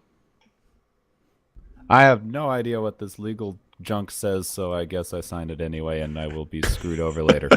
Yep. Yeah, Hexleg doesn't care. He signs it. All right. Also, for whatever it's worth, Hexleg does not care whatsoever that everybody is a clone. Like, it does not matter at all to him. Like, he does, I was joking that humans all look the same. He understands that they're all clones of 2 people, and it does not bother him whatsoever. Oh, it won't bother him. He's basically just software in a way. Yeah, I mean, he's... Yeah, what reason could he have for caring? It is a Could human just sensibility. Yeah. So the only person that seems both Eli Suddenly, and... Jar pipes up, and he's got a lot of legal points to raise. Yeah. I don't so like the. I might just be a backwater subsection. hyper chicken, but Yeah. Yeah. Section 12, subsection B, part alpha, beta. It clearly states that they instead of them, and that means that the context of this previous subsection means that this, and it's like, legalese expert, no. No, actually, Jar seems to sign it just fine. It's Well, I mean, Eli Jar and Mel almost that have signed the away issue. his whole planet. Both Eli and Mel have issues. Mel will say, "I have no interest. I have no interest in signing this. I am only here to guard the shuttle." And then the guy on the other side of the desk is like, "Well, I guess then you go back to the shuttle." yeah, piss off is basically his response. And then Mel will say, "Okay." Well, I mean, that was that. Eli, on the other hand, he'll start picking apart of some particular, ambiguities, exactly as sort of, you guys saying there. It's like, yeah, I'm not really comfortable signing this. Can I negotiate some changes? And say the guy seems... Maybe I'm going to have to talk to my prime, and but this Norcus on the other side of the desk will basically let the rest of you guys know that you guys can proceed to the central control, and Eli will have to stay behind. Mel will be escorted back to the ship, and that's where we're going to leave it today. Okay, awesome. We got to our destination. This is progress. All right. And I have 5 points to decide how I'm going to spend. And I got to stun an alien robot. This is Nice. You got to catch a robot in a net. Yeah. By the way, Bill, you almost did did some pretty good hit on the robot. This one wasn't supposed to be too much trouble, but it does have some damage resistance. So it's like just like Gotcha. 2 points more damage you would have done it in. Yay. Classic. Right, I am going to be rude to you guys and say I'm just going to log and go to sleep. Because I'm just unexpectedly more tired than normal. I mean, admittedly, it's 1:40 in the morning. Oh, yeah. That's No problem. bedtime. Yeah, it's pretty late, so I'm cool. But thanks for the joining game. I us. really enjoyed it, and well, I guess I will see you guys next week, in 2 weeks. What is it? Well, yeah, I guess since Jar seems to be the one with most schedule issues, what do you guys want to play next? I think I could do either. I'll have to double check a schedule to see if I have anything next weekend. Yeah, I have no idea. I'll have to check and I'll get back to you. Well, checking my schedule, I would say I should be okay next Saturday, if everybody else is. Yeah. Yes. Cool. So you guys let me know what's up, and I'll get things prepared for the next glorious adventure of Stellar Yay. Renaissance. Okay. Thanks again All right. for running the game, Izzy, and thanks everyone else for joining. Yeah, Toodaloo. you take care. As for Bill and Gepwin here, want to help me with the sign off? Sure. Yep. Yeah, I just did my my engineering roll and failed it, so I did not upgrade my beam. So instead, I put my 5 points into my engineering skill. All right. And Gepwin, I will let you spend those character points as well. It can be something you spent them on before landing here. So, All right. Anything else we need to sort of bookkeep before I do the final sign off on the stream and all that? I don't think so. Yeah, no. So this is actually 2 about where I had done all my initial prep for the campaign. So I have my notes sketched out for the next bit, but I will actually have to do stuff to proceed. So hooray! Huzzah! I can't get away with being lazy anymore. It's like The next interesting bit. yes, just the adventures and the interesting and crazy people you meet along the way. So sort of the first bit of the campaign. Then now you're on Kasambi 1. It's time to go exploring the ancient alien ruins and things like that, and figure out what's up with this robot and what's up with these clones, all that fun stuff. Which I got some notes on them, but getting all the flavor text put together for you guys and all that fun stuff is sort of the next thing I got to do. So Cool. And sorry, Bill. The captain there, the enemy captain, the Count Pretal, who he never gave you his name specifically when he was interrogating you guys. I was about to mess that dude up. Given they're very they're military folks and they have dealt with robots of your sort before, they kind of know some of the precautions they need to take in order to prevent you just instantly incinerate the captain. So it's like the Space Marine guys are like, yeah, we'll just kind of hang out here. We don't care if you have your beam. If you start shooting at us, we'll probably survive long enough to fire back. But the captain coming in there without his armor is like, yeah, we need a little bit more caution here. So, Right. yes. Well, Just joke's sort of on them. FYI. I got a free lens. Yeah, they don't seem to care that they didn't run off with it. They got something else that they probably value a little more. Dun, dun, dun. Oh. Well, I have a feeling it's not the last time we see those guys. Maybe. nah, we'll never see him again. Yeah, because that's good storytelling. Mm-hmm. And you never see them again. Yeah, it's fine. Don't worry. They got I what plan they to- wanted. They completed their quest. It's fine. I do plan to have almost everyone you've run into show up in some capacity down the road again. as well as the like All dozen at other characters. once. All at once. Like, we have formed an evil council of evil to thwart your efforts here. So let's do sign-offs. So, Gepwin, where are you on the internet? I What you am Gepwin anywhere on the internet, so you can find me with Gepwin on Twitter and YouTube/Gepwin on YouTube, where I am currently working on a bunch of Minecraft stuff as soon as my throat stops trying to kill me. Throat, stop trying to murder Gepwin. That's mean. And Bill, I know you're not putting out much in the way of videos right now, but you're writing a book, was it? Or something else going on? Yeah, I'm writing a book. Excellent. I have, not really been doing much on YouTube, but you can still find me on youtube.com/Bilkulp, Bilkulp, as well as on Twitter, Twitch, technically. Keep thinking about streaming, but then I keep not feeling it like it, so I don't. But yeah, that's it for me. And of course, it's me, who is on the YouTubes at DrIzixs, DrIzixs, and I do a lot of Crusader Kings 2 and this sort of stuff. And I've also been playing a game called Human Fall Flat. It's pretty weird. It also gives you motion sickness, so we'll see how it goes. Oh, Great. Like, seriously, it's like, okay, I recorded half an hour. I need to go lay down for a little bit. So tune in to DrIzixs throw up on camera. I'm trying not to, but who knows what will happen next episode, which I should probably record tomorrow. Anyway, so thank you guys for hanging out and enjoying my, taking part in my game here. I got lots of Thanks for having us. massive plans for you guys and moral dilemmas and that sort of stuff. And so, it's been a little bit of railroaded to get to this point, but at this point, this is sort of, we're getting to the sandbox mode. So it's really up to you guys to figure out what's up. Sort of like, here's sort of the problem, but what you do about it, that's up to you.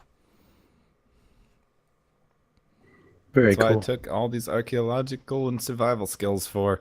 Exactly. And by the way, it might seem like a barren planet, but trust me, you're going to maybe need some of these. Hint, hint. Excellent. Anyway. All right, well, So, I guess I'll see you guys next time. And as well, see you viewers. whee! Yes, goodbye, everyone. And I'm going to... And I'm going